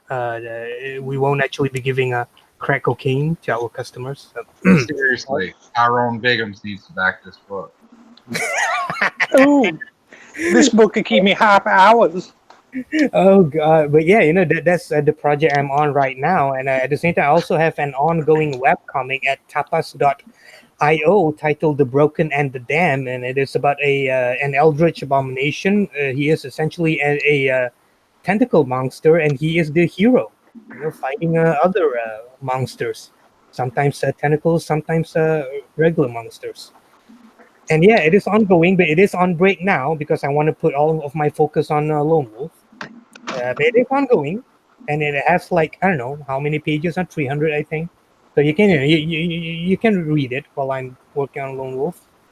And It's really cool. I've been trying not to just binge through it all because I want to space it out a little bit, but I'm really digging it so far. I've already caught up, but yeah, I'll just have to wait until Lone Wolf's finished because when you're an artist, you have to do what you got to do. But I'm sure when Mior gets back on it, it's going to be much more fun and more interesting to see his world expand. Yeah, because actually working on Lone Wolf is a good chance for me to also work on like tightening up the script for Broken and the Dam. Because a lot of the time I'm working like with like a very tight schedule. So at least with Lone Wolf, I can be like, occasionally I open up Word and I'll be like, okay, I'm gonna write the script a little bit, and I ironed out all of the wrinkles and shit like that. So yeah, it's actually a good opportunity. Thank you, Doug. Well, you're welcome. Thank you for working on it, man. I can't wait to see your story when it's done. Okay. And yeah, I guess that's it. You can also find me on Twitter, but be forewarned, I share anime tits all the time, and if that's not your thing, don't follow me. Like, no joke. You might get into trouble. I don't want that. So, and yeah, yeah, I think that's it. And guys, look, Melter, thanks a lot for inviting me here, and Skinny, Zach, Doug, thanks a lot for hanging out. It's been really awesome, spending my morning with you guys. And You're good people. Always good to talk to you. Yeah, thank you, and everyone here is awesome. So to anyone watching, make sure to follow these guys as well. Bunch of awesome people. They also have projects of their own they're working on. And Zach, I still urge you to write that project we talk about. It's a good idea. It is. It really is. American haven't done it yet. The Japanese have done it all the time. You could be the first people in the Western Hemisphere to do it. But I think it's got potential. I know enough about the subject. Yeah. Just getting the style down. I've been trying to get warmed back up. Working on a few things. Trying to get some designs down for another project right now, but all right. Got to get back into the swing. I took too long of a break and wasted my talent. Oh yeah, it is. So it's I'm rusty as hell. At least you don't have worry. talents. You want that? Yeah. At least you have talents. Here you go, Mior. Well. Oh, dude, hold on. I'm gonna white box you. He's waving goodbye because you're leaving, so I got him to goodbye. All right. Yeah. Anyway, guys, so again, seriously, thanks a lot for having me. I love all of you, and I love all of the audience. All the homo, baby.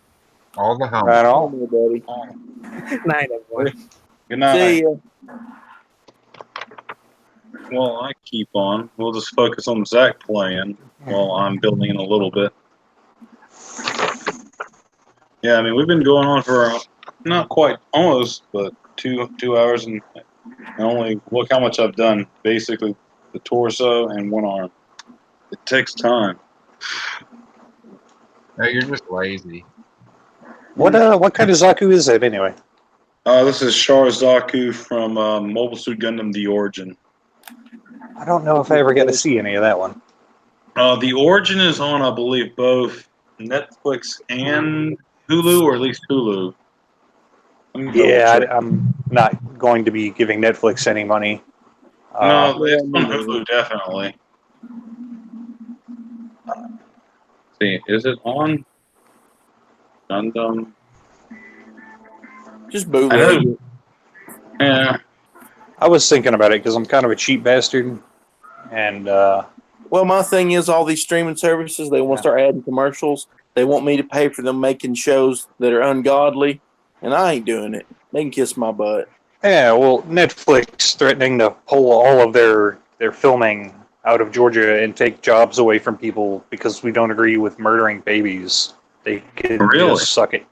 Yeah, they Hmm. threatened that if our heartbeat bill actually gets signed into law, that they're going to stop filming in Georgia, and you know, I guess they think their money is more valuable than lives, so Well, they I can mean, f off with that. obviously it is to those people because they're, like I was just saying, godless, amoral heathens. That's gonna hurt my cousin. I have a cousin apparently, or not a first cousin, but I don't know, maybe third or fourth cousin, but he lives out in Georgia and he does some filming stuff apparently. So that's gonna hurt him then. Well, see, it's really helped the economy in Georgia, man. They've been filming a lot and giving a lot of local people jobs, and that's ridiculous that they're going to try to influence politics that way. It's beyond the politics thing, in my opinion, too. But they can take their dirty Hollywood money and go somewhere else. Then. Well, as I like to tell people, and I like to be told, put that in your pipe and smoke it. All right. It's funny because I thought a lot of TV shows and movies would rather go to Canada because it was so much cheaper. That's why I did a lot of sci-fi movies were TV shows were done. Yeah. They did, but Georgia gave them a bunch of tax breaks and stuff to come there. Yep. But I have to say, Canada has some of the best television I've seen, like current. Like, I don't know. They've always had really good shows, man. Anytime I see that red leaf at the end of a show, I know I just had a good time. I know Yeah. Kids in the Hall is fantastic. Yep. I liked Eureka. I mean, you could even talk about Trailer Park Boys, too. And there was this one cop show that I thought was really cool. I think it was called, like, Da Vinci's Inquest. But it was a really grounded cop show because at one point, like, this dude died in his house and they went to go investigate. And, they found the guy dead. But they found a winning lottery ticket, like, stuck to the refrigerator with a magnet. And they sat there for like 10 minutes arguing like whether or not they should just take it or actually turn it in as evidence and shit like that. Huh. And I don't know, it's just most of the cop shows around here are just dumb. But that one, it was actually something you could really relate to. There was even like an episode where the dude's daughter turned out to be sleeping with the guy, and it felt more natural. It's a really enjoyable show. My dad got hooked on that comedy Corner Gas. Oh yeah, He watched Dude. it all the time, man. the first stream Joe and I did, that was the one that got flagged because he played like, I think it was maybe like a couple minutes of 007 in the background. But then for like the rest of the stream, he just showed the Corner Gas movie. And the funny thing is like the 007 people were like, "Oh, we're gonna take your video down." Corner Gas people just monetized my video. They're like, "We don't give a fuck. We're just gonna make All right. Yeah, for real. I didn't care. I was like, "That's cool," but fuck these other guys. The first video I ever put up on YouTube has a commercial running on it now. I was at a concert for a band called Osric Tentacles. Really awesome, trippy, psychedelic rock type of band. But apparently my phone picked it up so well that the record label was like, hey, we got to run a commercial on this or we're taking your video. I said, no, I didn't stand there for, I think I did it in like 15-minute chunks, but, standing there with my arm up in the air, and I was wearing, a leather bucket, because I don't go to concerts with some type of, put padding or protection on me, especially not in Atlanta, but having to stand there, being hot as shit, arm up in the air, I wasn't about to let them take that video down after all my hard work of doing that. I don't blame you. Fun times at concerts. Oh, yeah. Man, I haven't been I to was- a concert in years. think the last Well- concert I went to was Danzig. I went Nice. to a concert once. Right? Did you Did buy a banjo? I did. Was it a banjo concert? No, I wish it was. Snap. Was it Danzig playing the banjo? No, it's actually The, was my most recent one, which was pretty sweet. They had an AC/DC cover band. I think they were called TNT. They weren't that bad. Their timing was off though. No, it's better than the one I saw once. I See, saw cover band. Yeah, cover bands suck when you're a musician. I don't know if Doug has this problem, but you can always tell when their timing's off and shit. And you're like, wait a second. dude, I hate cover bands. I don't know. I just have a problem with them. I like doing covers, but I always play them in my own style. Like I kind of got like this kind of reggae version, or what is it? "Come as You Are" by Nirvana. Yeah. Like God, I I hate Nirvana. try to do, I change it up and make it my own, like every time. There are some good cover bands that change things up. There's the Iron Maidens. There's the Judas Well, see- Priestess. I don't like cover bands like generic, like just bar bands is what I don't like. Yeah. Yeah. I like tribute bands. Tribute All right. bands are fine, but I hate going like somewhere and there being like the most generic bar band ever playing like the worst renditions of AC/DC. You know, They weren't a cover band, but they were playing covers at this one bar I went to, and I forgot the name of their band. But man, they were rocking it out. They were on a tiny little itty bitty stage, and the dude had electric acoustic guitar.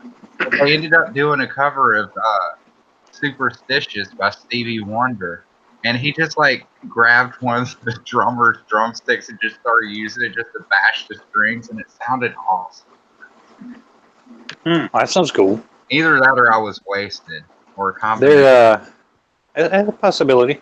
I would say there is one cover band I suggest people check out all the time if you like Zeppelin at all.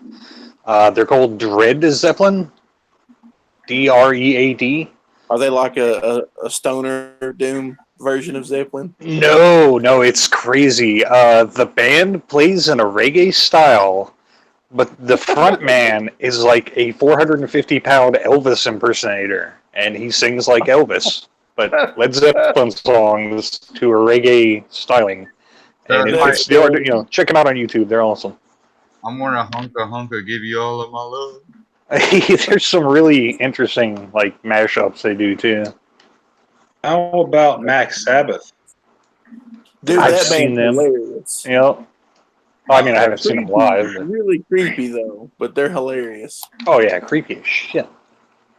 That's creepier than Black Sabbath ever thought about being. Oh no, I got two other ones. There's okay, this is one I was in LA once. I saw a promotion because it was Pride Month or something, and they had Pride is a Band. sin. Oh gosh! Don't make me throw you under a subway. Now I denounce you, Doug. You can represent your Christianity views and your family values, but you can't represent banjos too. It's one or the other, man. Yeah. So there was Hashtag banjos only. What was it? Trying to think. Oh yeah, there's these bands that are opening up or playing in LA, and they were tribute bands of like famous rock bands like Deep Purple, AC/DC, and Judas Priest, but there were gay versions of them. And I mean, it was Judas Priest wasn't gay? Judas Priest. no. How do you make that gayer than Judas Priest was originally? It's How Judas did anyone Priest. not know Rob Halford was gay? Like, my God. Well, I mean, if you never saw him, I never knew it, and then Oh yeah, once I but I mean, figured out if Turbo you saw, Lover was about two dudes, it kind of made it weird. Yeah, and I'm you know, your Turbo- lover. It's like, oh, It- sorry. I mean, you basically at this point, you know, after you learn about it, all you hear is "I'm your power bottom." Exactly. No, this is how you make Judas Priest gayer. Nudist Priest, a bunch of dudes in their 60s singing Judas Priest covers butt naked in front of you. Why would you like that? Why would you go see that, Milford? I didn't. It was just on the poster. That was at, I think, the Roxy, or maybe it was the Viper Room. I was passing it by. And the other one was, instead of Deep Purple, it was Deep Throatal. And then finally, Oh, instead of AC/DC, it was Gay-C-DC. and Melter loved it. AC/DC is already like a thing for bi people, I thought. Well, this is how they changed it, because Gay-C/DC, they just take any songs about the women and they use man. Like, you shook me all night long. I was like, what's the line? With those American thighs, instead it changes it to those hairy ass thighs. I've actually listened to the song on YouTube, and these guys are kind of interesting. Melter acts like he wasn't there on purpose. I know, right? I mean, the only time I've ever actually been to one of those I'm not places, judging you, Melter, but you're gay. all right, you said you saw Danzig. I went to the Oh, you gotta change the subject now. no, you said you saw no. I went and I saw what's his name? Because you're talking about you saw Danzig. Ooh, yeah. No, Danzig sucks. I saw Michael Graves. He was better. You can't be better when you're playing your own stuff. Danzig didn't even play Misfit songs, and Danzig is way better than Graves, and I'm a fan of both. I mean, Danzig only had like one good song, Mother. No, I mean, you've never listened to Danzig. Man. the Misfits stuff of Graves was way better. That's just my opinion, though. I like them both. I mean, they are both good. But you're gay. That's what we're not changing the subject. You're gay, and that's fine. It's your choice. No, I'm not gay. I'm just passing. Dude, I'll just give you a hard time. I know. We all know it's gay, man. I really can't even make a joke. I used to go to Rocky Horror pretty much every weekend through most of high school. But that's neutral territory, man. Well, I know Right. you guys are gay. Man, I was damn near pretty. No, gosh. I did. I went through that angsty teenage, the eyeliner and the black nail polish. And Did you listen to The Cure? yes, I did. I like The Cure. But at the same time, I listened to a lot of ICP, so it was kind of It's really weird. a lot of ICP, a lot of Pantera. Yeah, I was a juggalo. You know what I hate worse than juggalos? Juggalettes. Nothing. Oh, Could be. I'm gonna have to look and see if I can find. I've got pictures somewhere of me in face paint. Just Do you post it. listen to band music? I had friends that loved that stuff. It never was for me, but Oh, I thought it was hilarious. the funniest thing I've ever seen was the Workaholics episode where they Yes. juggalos. Yes, I saw that one. Want some Fago? Dude, Diet Root Beer Fago stings like a bastard when it's shot out of a water cannon into your eye. I'll tell you that much.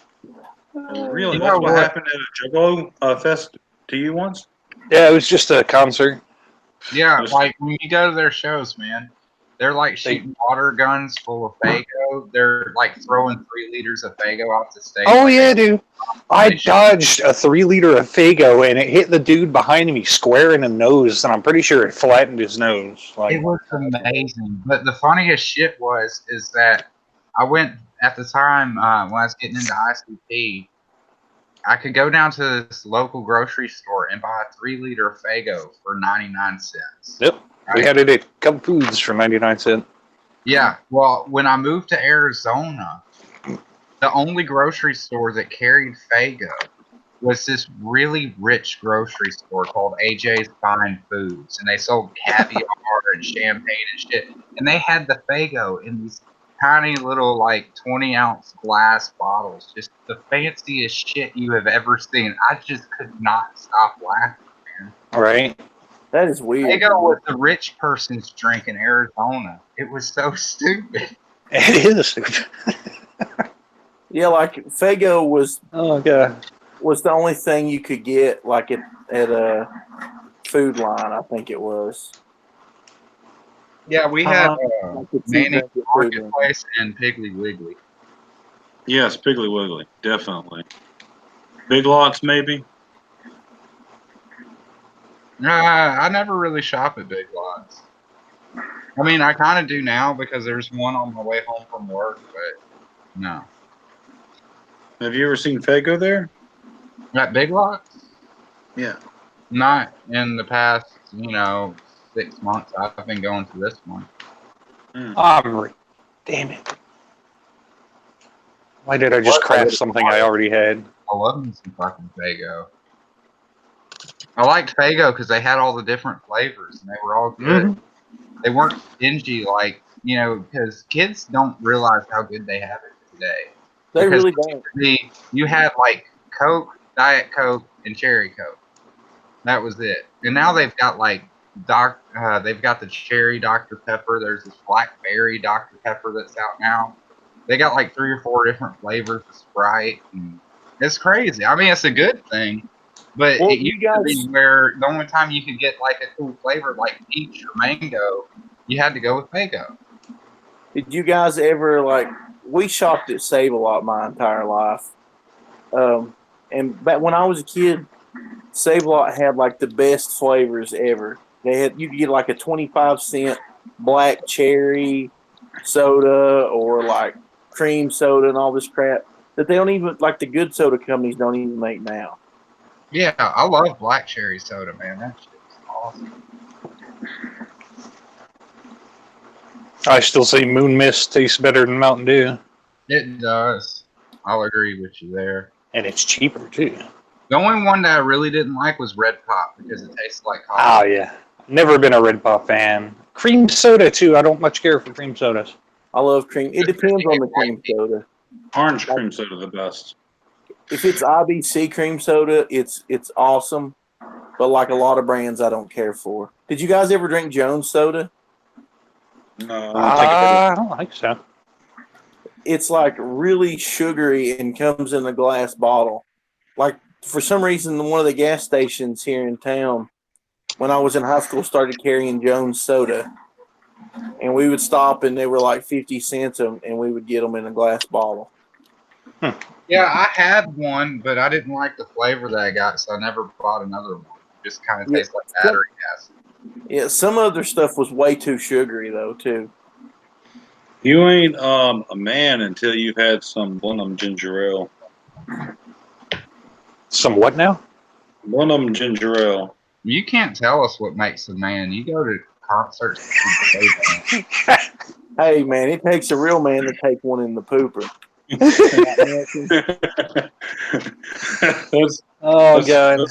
There's nothing more manly than being made love to another man by. But then I guess that must mean I'm not that much of a man. Hey, ain't nothing more manly than getting to stand in for the guy that was supposed to be Eddie at Rocky Horror, riding a tiny pink bicycle down the aisle, instead of, because obviously we can get a daggum motorcycle in the theater. So they have a little kid's like pink tricycle.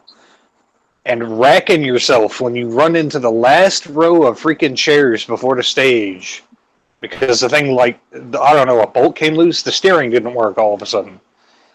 And so ended up running straight into the daggum last row of seats and just racked the shit out of myself. Like, it was the most intense pain I think I've felt probably before or since. Yeah, so y'all better listen. If you ever see Zach coming at you on a fucking kids fight, get the fuck out of the way. That's right. You give him some room. Don't put no chairs in my daggum way. No chairs or no So chairs. did y'all do like all the call outs and shit too, Zach? Oh man, the audience participation was half the reason to go in. See, Doug thinks it's gay, but I gotta tell you, a bunch of really super fine women were always at the rock. Yeah.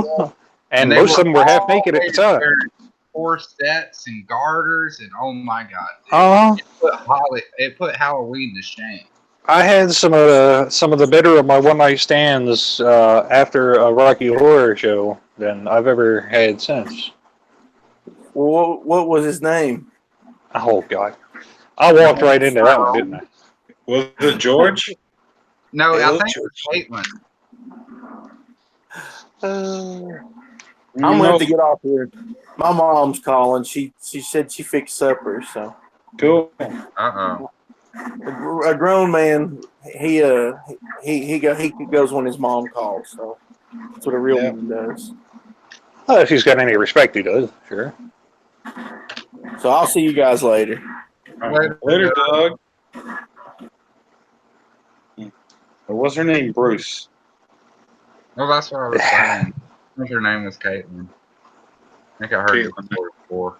God, that poor bastard. I mean, he's not poor. He's probably rich as shit, but still, at what cost? To one day maybe become a female villain in Marvel, maybe. I actually made a meme about that, What or if about him. Caitlyn Jenner played Dr. Girlfriend in a Venture Brothers movie? That would be hilarious. No, That's what that would be. For the joke, because the whole thing was she was super hot, but she had that voice. Mm. I think even Brock at one point said he was still looking for scars. God, that show was funny. Maybe That's something I need to buy on the DVDs, though. Yeah. Or rather, the Blu-rays, I guess, if I want to get with the current generation, whatnot. I had my Xbox One for, like, I don't know, 6 or 8 months before I realized, oh, crap, right, it's got a Blu-ray player. I still only own one Blu-ray movie, and it's Big Trouble in Little China. Oh, that's a good movie. I love that movie. I love anything John Carpenter has done. I even tolerate Ghost of Mars. I like that. I enjoyed Ghost of Mars. Except when the one fine chick got her head cut off at the end, or middle, or near the end, or whatever. Always makes me sad when they kill the hot chicks. So well, why you got to do that? You never saw it coming, though. That's the good thing about it is, that was the weird thing about the movies like that one. And what's that other one about the ghost ship? That was another weird one. Oh, yeah. Damn. Tip of the tongue there. I can't think of it. But yeah, it may have been called Ghost Ship. Yeah, I think it was. I'm not 100% sure, but I think so. The bit in the beginning where that cable snaps and just slices all those people in half. The part Are where you thinking of the same movie? maybe like at one point this girl, he's looking at the girl and she's like, "Come follow me," and he's following her and he falls to his death because she took her top off. Yeah, and that was if that's the same movie, yeah. I can't think of the actual title, but Ghost Ship works well enough. I think it is the Ghost Ship. I could be wrong. I know the movie you're talking about at any rate. Pretty good. Ooh. A similar scene, which I think they actually ripped off from, but in Event Horizon, that same scene pretty much happened. But, years earlier. I don't care what anyone says. Event Horizon's a damn good movie. I don't really, even though it takes place on a spaceship in the middle of nowhere. That's a horror movie. It's not a sci-fi. Like, I don't like Alien. The first Alien is a horror movie in my book, and not a sci-fi because the setting doesn't matter. It's the tone of the story that determines what it is. I agree. If it's all scary and stuff, and they're monsters and stuff, and you're by yourself basically, it's a survivable horror movie. By that, it doesn't matter what place it is because are you going to just say like, if I just built it in the 40s and it's all black and white, and there is some that noir element. You got a detective, but it's, you're being chased by a giant monster the whole time, just like an Alien. It's a horror movie. Mm-hmm. It's not a noir. It's got the elements of a new war, but it's not a new war.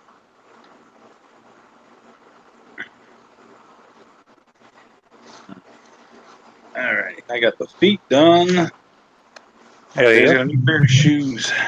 Coming along nicely. Mm-hmm. I got all I have to do is get the legs and build the guns. God, I've still got a what is it? I can't think of an actual technical name, but Darth Vader's TIE Fighter model from years ago. I think I put together one wing of it and started to paint that, and then just never finished it. I should really probably get around to finishing that. I spent money on it. May as well. The thing about these is it's pretty much done. I mean, the plastic itself matches the color, but if you want to make it perfect, you can just paint it. I just don't. Oh yeah. Have you seen? I don't know if you on Twitter, Lord Reginald, but he does a lot of gunplay or Gunpla, however you say. Yeah, I've streamed with him before. Yeah, on he does some Model insane paint jobs. Yeah, he did. What was he working on last? I think he was working on one of the unicorn stuff. I think. No, he was working on the. Yeah, it was a unicorn. It was the Shinzu or whatever. I have no idea. Well, it was pretty though. Oh yeah, it was a big model too.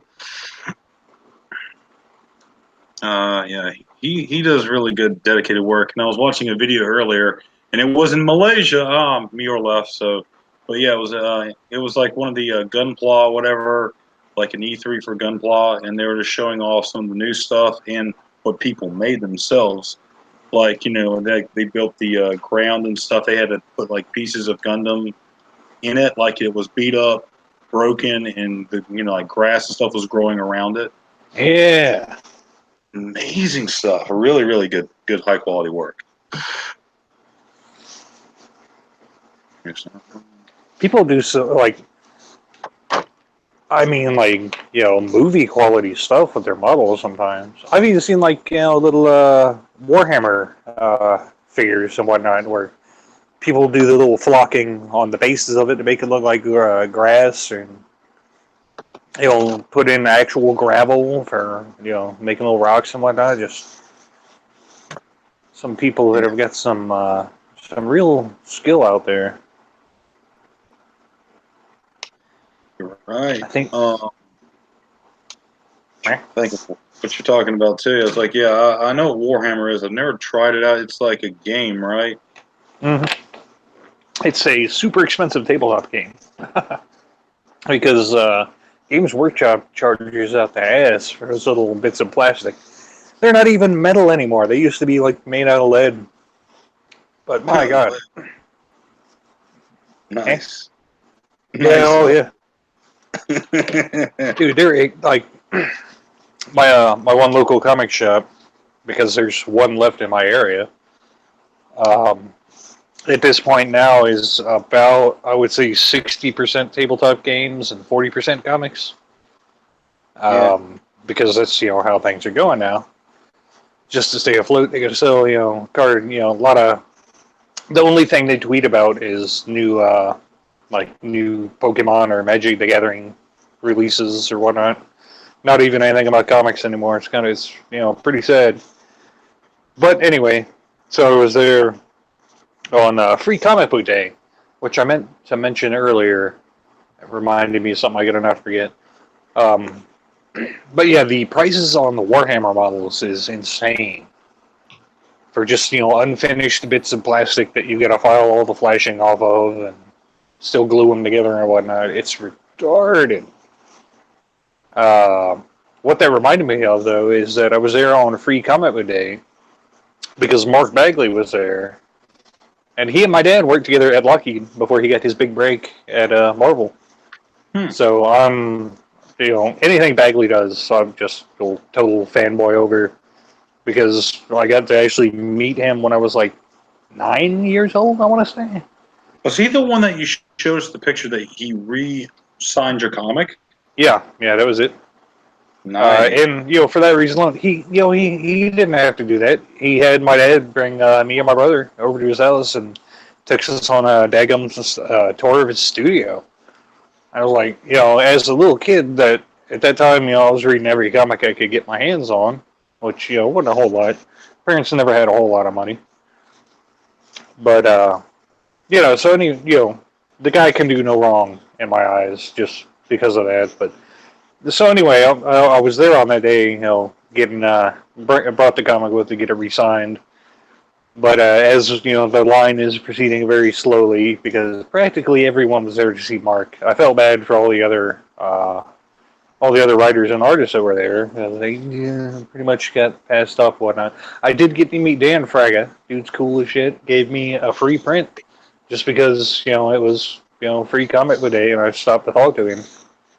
Nice. But anyway, as the lines move around, Mark at one point he was sitting there doodling something on a little kid's hat, drawing the Spider-Man on his hat for him, and he stops and he sits up real tall in his chair. And he's a little bitty dude, but he sat up and he goes, "Hey, I hear you guys talking about Endgame over there. I haven't seen it yet. No spoilers, or I'll have you throw it out of line." I just cracked up laughing. Awesome. Like even Mark Bagley didn't want to hear spoilers for that movie. Yeah. Well, it was a big movie. Regardless if you liked it or not, it was a very, very important movie. I haven't seen it. Don't plan on it, but Yeah. Oh yeah, that's a good burn right there. Very important movie. No, I haven't seen it.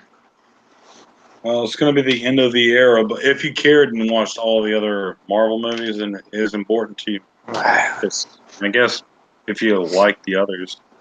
See, I stopped at Ragnarok, man. I was just like, I'm done. Well, no, I take that back. I did watch, what was it?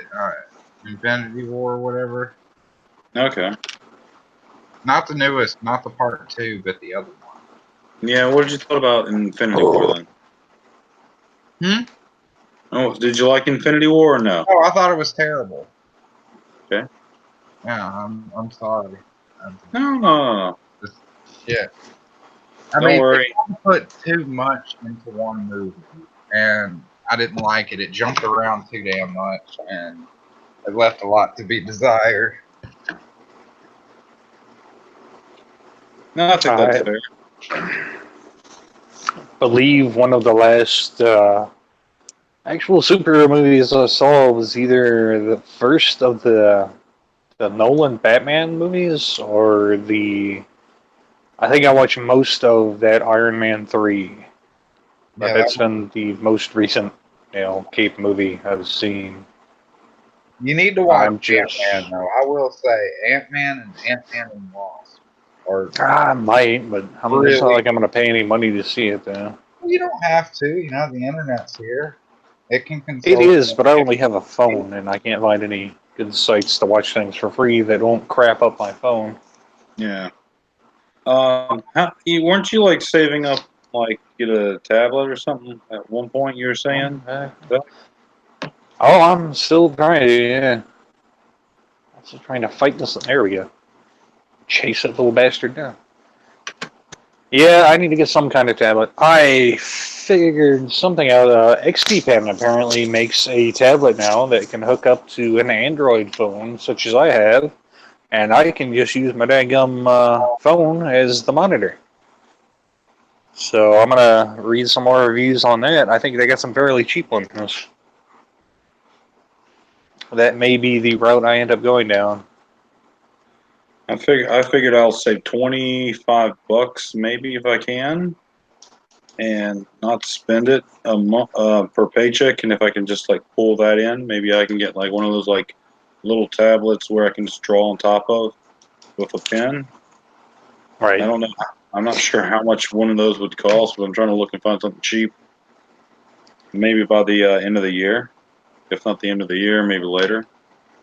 Just something like, it's just big as my, like my computer screen is not too big, but something like that I could just, just sit on my lap, doodle on it, and that way I can use whatever. What is it? I forget the. It's not the Manga Studio, whatever it's called, Clip Studio. It's that other one that's free. I think it's like the Copic one that uses the Copic markers. I forget the name of it. I knew Ninja used it. Not skinny, but you're friendly. Oh, Whatever his is called. what's it called? I know it's free. I can't think of what it's called off the top of my head either. My issue with having to save up money is that I take care of an old man, and the military service he did back in the day does not pay for all his medical. So I'm constantly having to help out with his medical bills. So I don't really have any spare cash. I occasionally will be able to afford to back a comic here and there, but other than that, I'm pretty well just It sounds like you need to getting by to put food in my stomach. Do I now? sounds like you need to start hanging out behind the pizza parlor. Make a little extra cash on the side, tax free. Right? Wink, wink, nudge, nudge. Know what I mean? Mm-hmm. Know what I mean? What I mean? Free comics. Say no more. Say no more. Yeah. I love that skit. Mm-hmm. Oh, especially at the punchline at the end where he doesn't actually know what he's talking about. Well, what's it like? Just, I don't give a damn what anybody says. Monty Python is some of the best comedy. Yeah, I haven't really much ever. I haven't really enjoyed much of new comedy lately. It's weird. It's just not. It's all about being awkward, and I don't see what's so funny about being awkward. It's just the end thing right now. But I really like that F is for Family. Oh, that's really good. Yeah, I can't wait for the new episode to air next year. I mean, I've already finished it, and I'm like, oh, I gotta wait another year. Yeah, that's the downside of them releasing all the episodes at once. Is you just binge through it within a day, and then you just got another 364 until you get another fix. Yeah. What was it like? Another one I liked. Well, I liked it because it's basically Brickleberry, but with cops. The Paradise PD. It's just that I guess they couldn't get the rights, so they were like, okay, we'll just change the look and everything, and it's still Brickleberry, but it's not Brickleberry. I'm not sure what that is. Well, okay. Brickleberry was it not Cartoon Network, Comedy Central, and it was like Park Rangers, and it had that guy Tosh Point oh was one of the voices. It was like if Family Guy mercilessly butt fucked Yogi South Park. Oh yeah. Yeah, that was that one. Now they changed it to it's on Netflix, and it's with cops, and the dog is hilarious. I love what he was like. Oh, I'm in control now, and then like a fat, ugly cat comes up and says, "But I'm pregnant," and then he looks at other people and says, "You guys can't. Dogs can get feline AIDS, can they?" He's like, "No." He's like, "Oh, okay, good." Okay, and then he grabs the cat, and throws it in the sack. All right, I'm gonna go chuck this over a bridge. I'll be right back. Because he got the cat pregnant. Well, it was funny, I guess. Yeah, well, it tried to be. It was funny when you watch it, but I'm not really good at doing that for something you have to see the visual for. Yeah, I don't even think seeing the visual for that would have made it funny. No, that's their edgy humor, I guess. All right. I don't know. I pretty much quit watching TV about 3 years ago. I just got tired of being, people trying to tell me how to think. Not to mention, commercials. Oh, come spend your money on this because you need it. Hey, fuck off. You didn't make my money. You can't tell me how to spend it. Good point. I got tired of that. I got tired of all the propaganda. Pretty well done. I think the actual last movie I did see in a theater was that just awful awful sequel to Independence Day. Oh yeah. Did you go see? Why the fuck did you go see that piece of shit? Well, I did because Pops took me to see Independence Day when I was a little kid, so I figured I'd take him to see the sequel, and it was a horrible letdown. It was just, oh, God, it was just bad from top to bottom. I think the only thing I really remember about it was the one scene. Oh, what the hell was that? Was the one scene at the beginning where there was the giant tidal wave in the fishing boat, and that was about the only memorable part of it. So it's basically Terminator 3. I don't know. I didn't see Terminator 3. Yeah, my dad and I watched that movie multiple times, but the only thing we could remember about it was there was a scene where Arnold Schwarzenegger has like a casket full of guns, and then that's it. We completely blank on the rest of the movie. I have seen that scene of the movie, yeah. Although maybe I should watch. Isn't that the one that had the little fine ass blonde as the Terminator? Yeah. Wasn't Okay, that's the woman who ended up marrying Ellen, right? I think. I don't know. Oh, drop it. Good lord.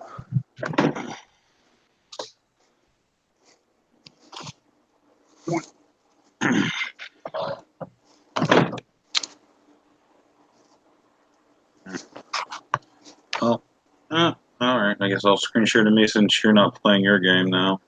Oh yeah, I'm about to run outside for a cigarette here. Yeah, okay. We'll swap it back to you after I that. ain't trying to put the inside of my house all over the internet. Bunch of effing weirdos out there that I would hate to have to shoot in the face if they ever showed up at the door. Not saying I wouldn't do it, but I'd hate it. Yeah. I know the feeling. All right. Just buy him a beer. They just have a 6-pack ready to go, Zach.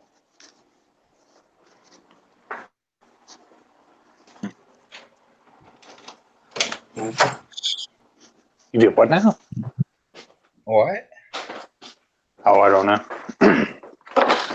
Good Lord. Oh my God. Does anyone trying to get rid of some comics I've backed recently that finally made their way to my house, and apparently, do you care if I go off on this subject, Milton? About No projects I've been disappointed in. No, if you didn't like it, go ahead. I mean, not many people watching anyway, so I think it's safe. No one's actually said anything with the videos I've done in the past, so Yeah, I feel like again I got ripped off when the damn Ravage Kill All Men showed up. I mean, the book itself feels cheap. It's like it's on recycled paper or something. The art is just all over the place. Like, some of the faces are well done, some of them look like shit. The dude forgot to draw. Do what? Did you get multiples, or did you just get one issue? Some people like Rumble got like 5. I was sent 2, and I don't remember ordering 2. But it still doesn't make it all right. I mean, I was saying the art. The dude forgot to draw an engine on one side of the plane in one panel. And it's like the printing itself. Like, it was like their printer was running out of ink at wherever he got this printed up at. It's so, like, washed out looking, you can hardly tell what's going on in a few of the pages. Like, it was terrible. Like I said, I feel like I got ripped off, and here's somebody mowing their daggum grass.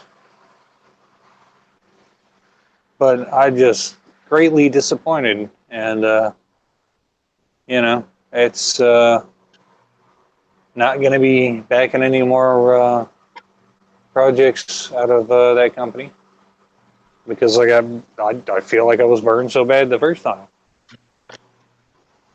Hey, Like, man, that you're a gives me customer. no confidence in future projects. You're a customer, man. You know, you're just being honest about how you feel about a certain project you backed. There's nothing wrong with that. I You mean, I actually would. read the book and you saw it and you know exactly if you liked it or not, and that's the truth. And you Actually, don't let feel me like you. put my daggum cigarette bag down. I'll go get the book. Bring it out here, and I'll show you exactly what I was talking about. You'll probably hear somebody, whatever dumbass it is, mowing their lawn right before it storms out there, hitting rocks and whatnot. That's pretty smart. Yeah, I guess my neighbors don't check their yards before they go to mow. Pile of disappointments here. Yeah, okay. Yeah, let me grab this up and I'll point you to what I was talking about. All right, I'll switch to you so we can see it when you're ready. Or cheese me. Or cheesy. Great game.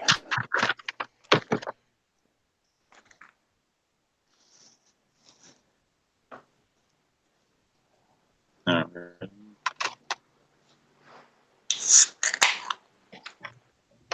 How was the writing of Ravage though? 'Cause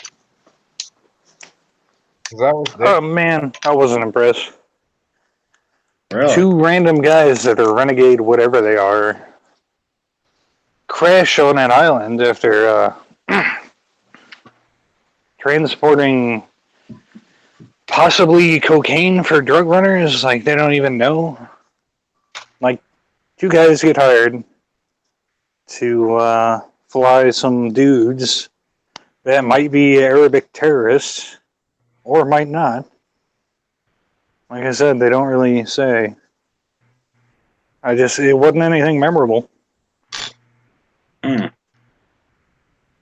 Oh, good. It's already flipped over. Yeah, this, like, oh, see? Now, if this were a good book, I would have cared that I dropped out on the floor.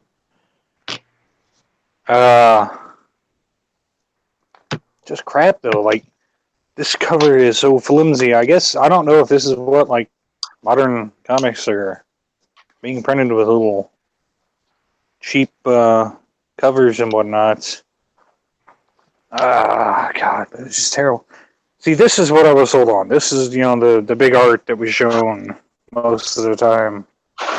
It was all these hot chicks in the waterfall and whatnot. And honestly, I just bagged this book because I thought there was going to be lots of TNA in it, and there wasn't. Wow,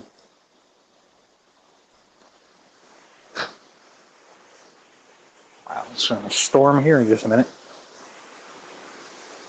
God, it's just so washed out looking. Like,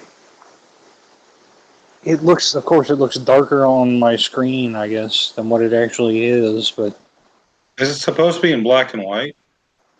no, it's color. Oh, okay. But it's just so washed out. Like, the paper, like, I don't know,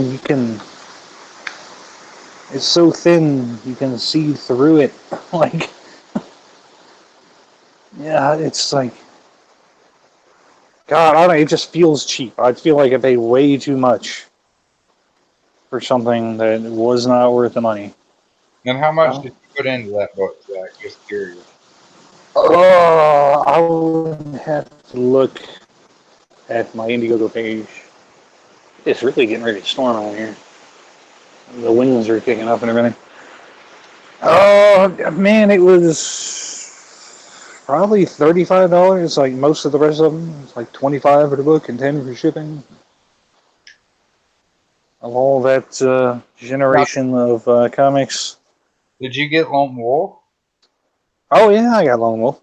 What did you think about that book compared to Ravage? Dude, the writing was definitely better. Like I say, in this here, two randos. This guy, Where does he say? Yeah, he's some renegade or focus, you son bitch. I'm gonna do it. Retired army guy, whatever. Turned into a big game hunter slash airplane pilot for a hire. Like, it's just so wishy-washy. The paper is so cheap. Like, Doug put out a better quality book on less funding quicker than this was. That's not good optics, though. You can't do that. That's not right. You got to do the professional way, though. I guess. I don't know if you can see, like, on the paper itself where it's kind of got the glare, like, it looks like it's recycled pulp, pulpwood paper.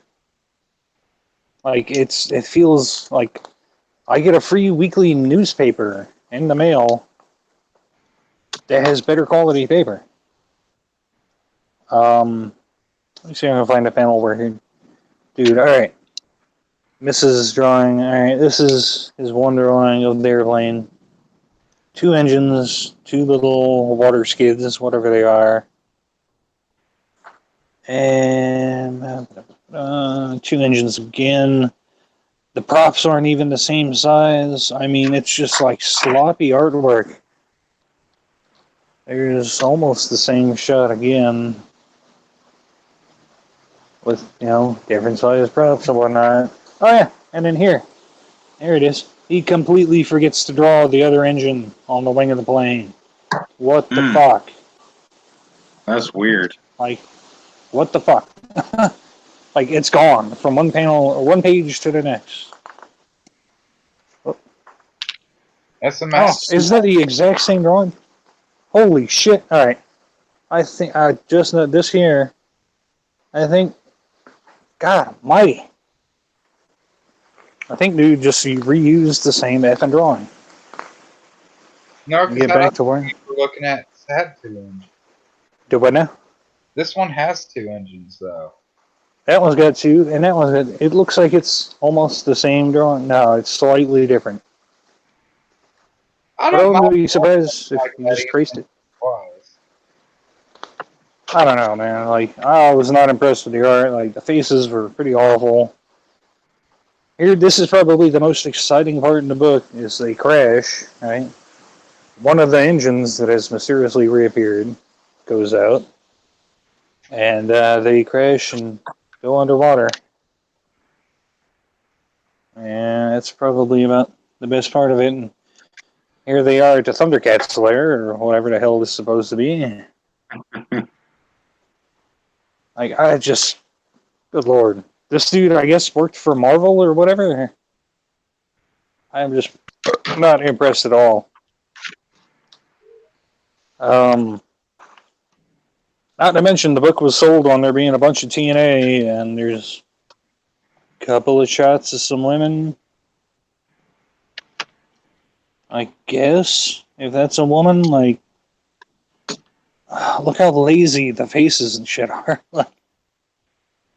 And that's a big main panel. It's half page big. You think there could have been some more? It's getting really dark here as the storm clouds are moving in. And it just looks lazy.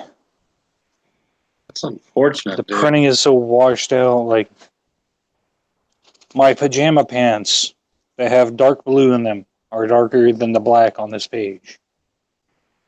Like, what the hell? Like, it's got to be the cheapest possible printing job that he could find. And isn't he have a goal set for $30,000 on the 30 effing grand on this All-For-Holder book, which will not be getting any of my money. Because I got burned enough on this one. Like, this page here is so...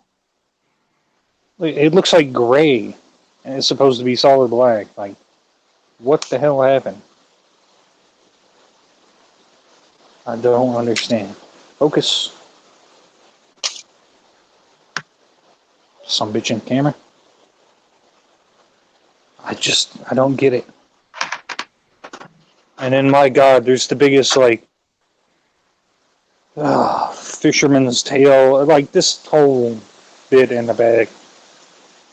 It seems like a made up story about how he ended up meeting, I guess, Chuck Dixon or whatnot. Like, it seems like, a fishing story. See, this here, this art was used a lot in the promotions. I thought this is what the book was going to look like. This is some good stuff.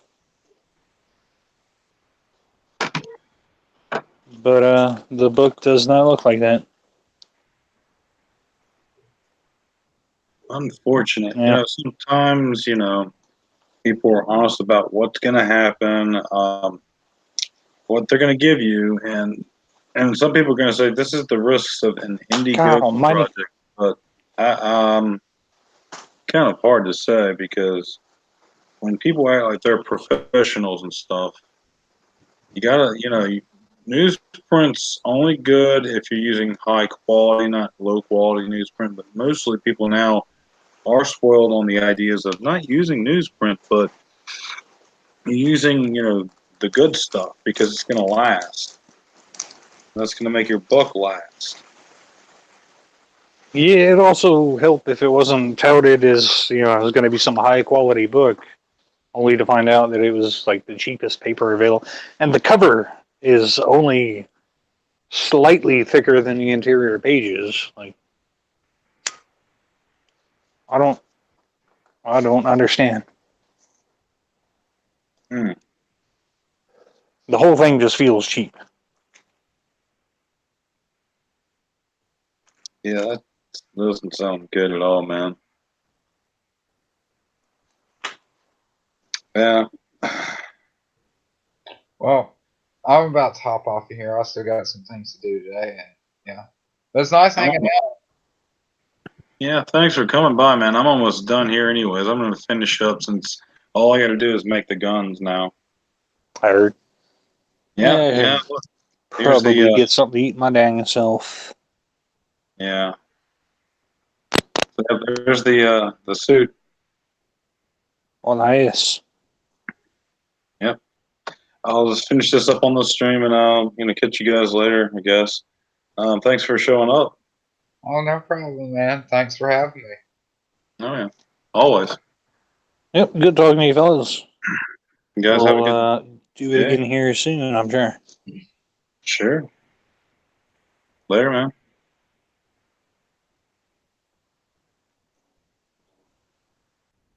Let's see here. Now I'm all alone. Now to finish this thing.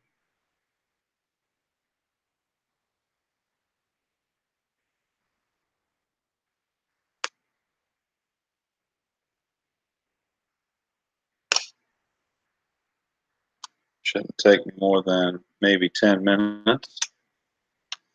Finish this.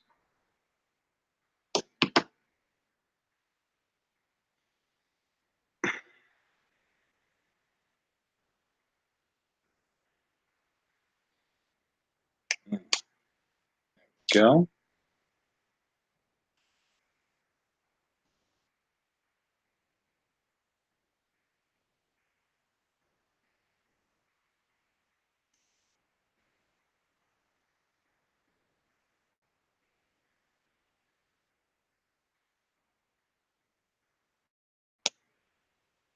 Alrighty. Okay, so we got a little more pieces done here.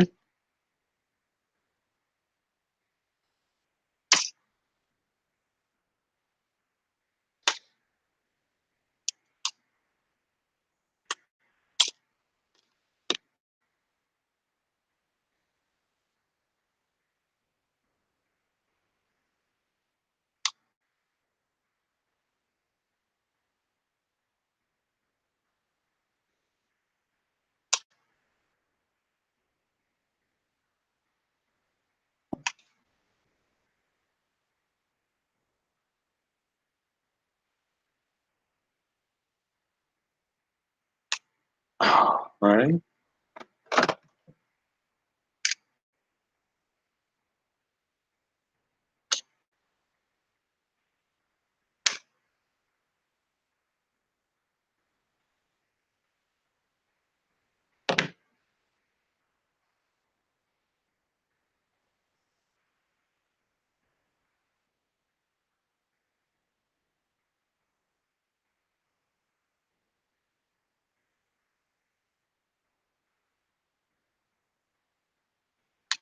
Sniper rifle and bazooka are almost finished.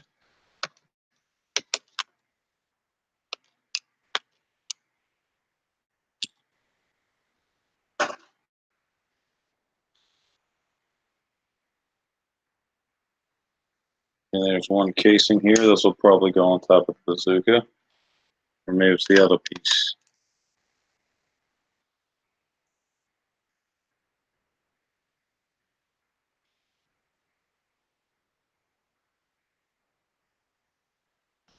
Alright, this can go.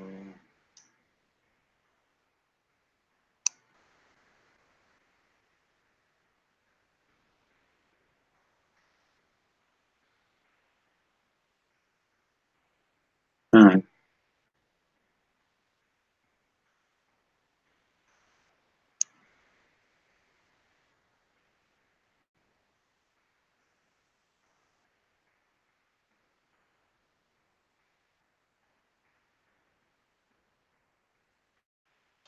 Oh, okay, figured it out. Now we have bazooka almost built.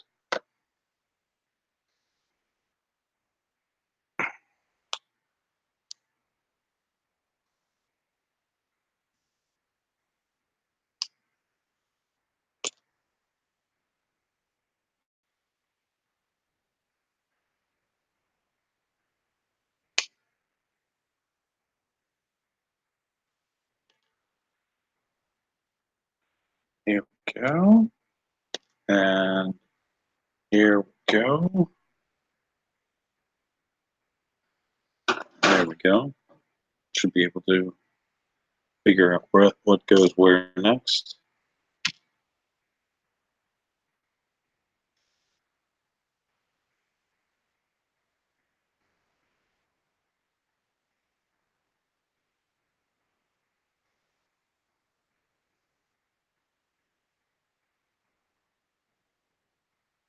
There we go.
Let's see here. Plug this one.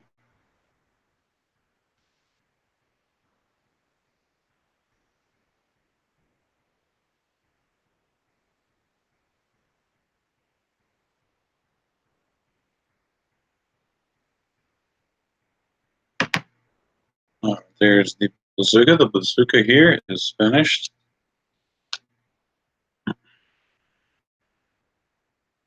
Yeah, let's see. Just gotta finish up the rifle now. Let's see. How do I finish the rifle?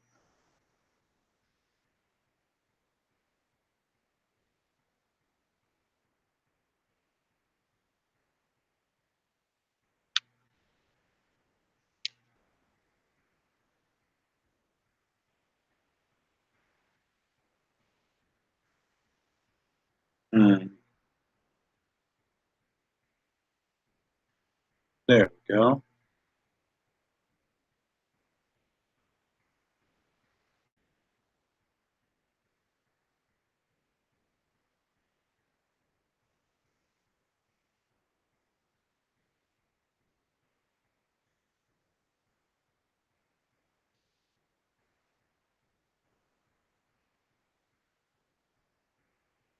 Oops. Let's go. I dropped the rifle.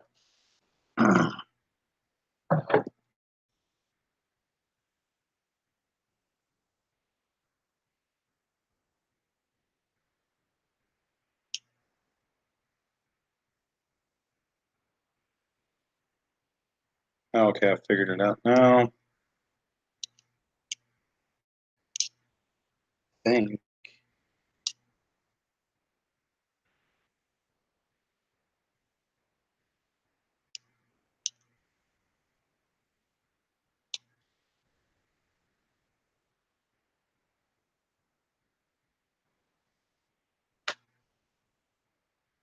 All right, this must go on the back.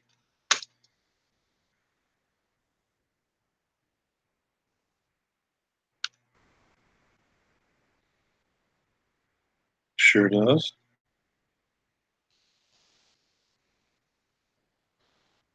And then the bazooka.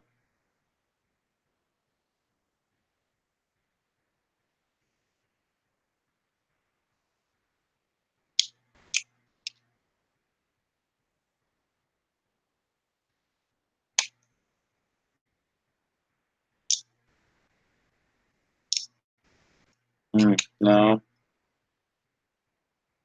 Let's try it on the other side then.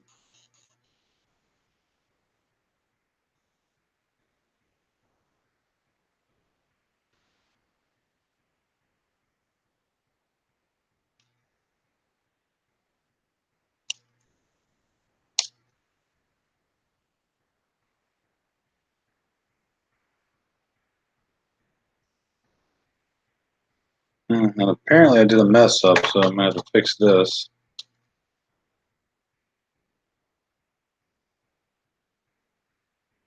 All right.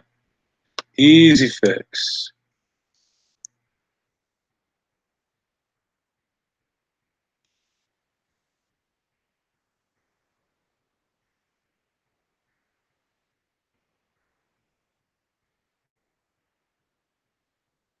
This thought was an easy fix.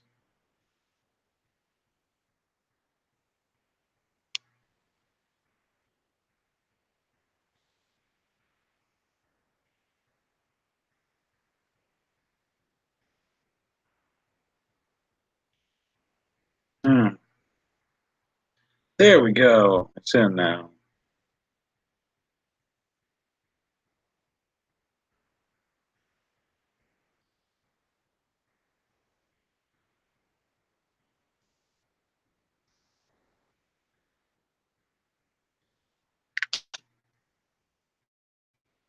We'll put the heat hawk right here.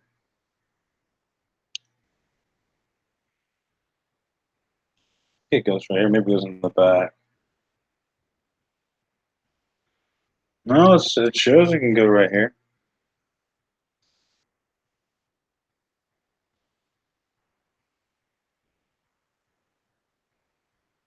All right, it's on there. Maybe I should have it on the back.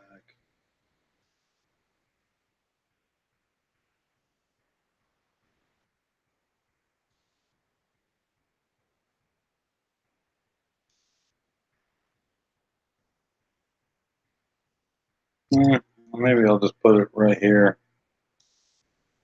I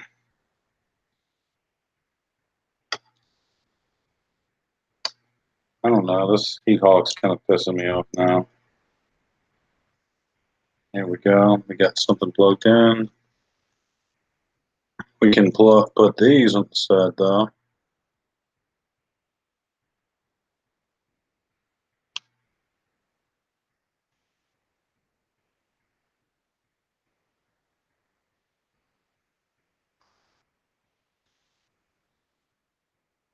That's on. That's on. Flash. Extra heat hawk. Looks like. Oh, okay. So this is what this piece is.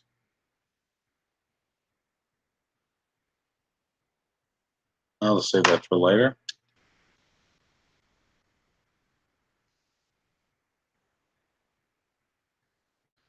All right.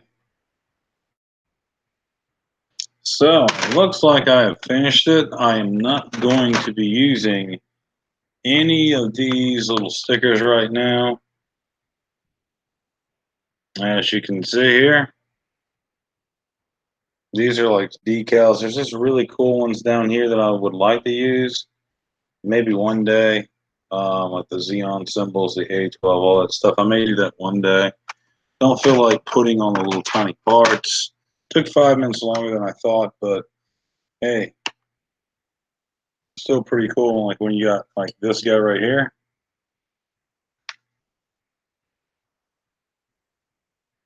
There he is. There is his rifle. That's it. You want to talk about a big gun? This is a big gun. So he doesn't have the machine gun, but he has the this cool rifle, and this he's got the bazooka. It's a little different from the original because it's got the drum fed here, and you got the extra ammo here, which is awesome. I like it. I think it's cool. I also think I can possibly hook the hook other pieces on here differently, but I'm just gonna end it here. Thanks everybody for coming. This is, Char Zaku says goodbye, and thank everybody from coming to watch this stream. You guys have a great day.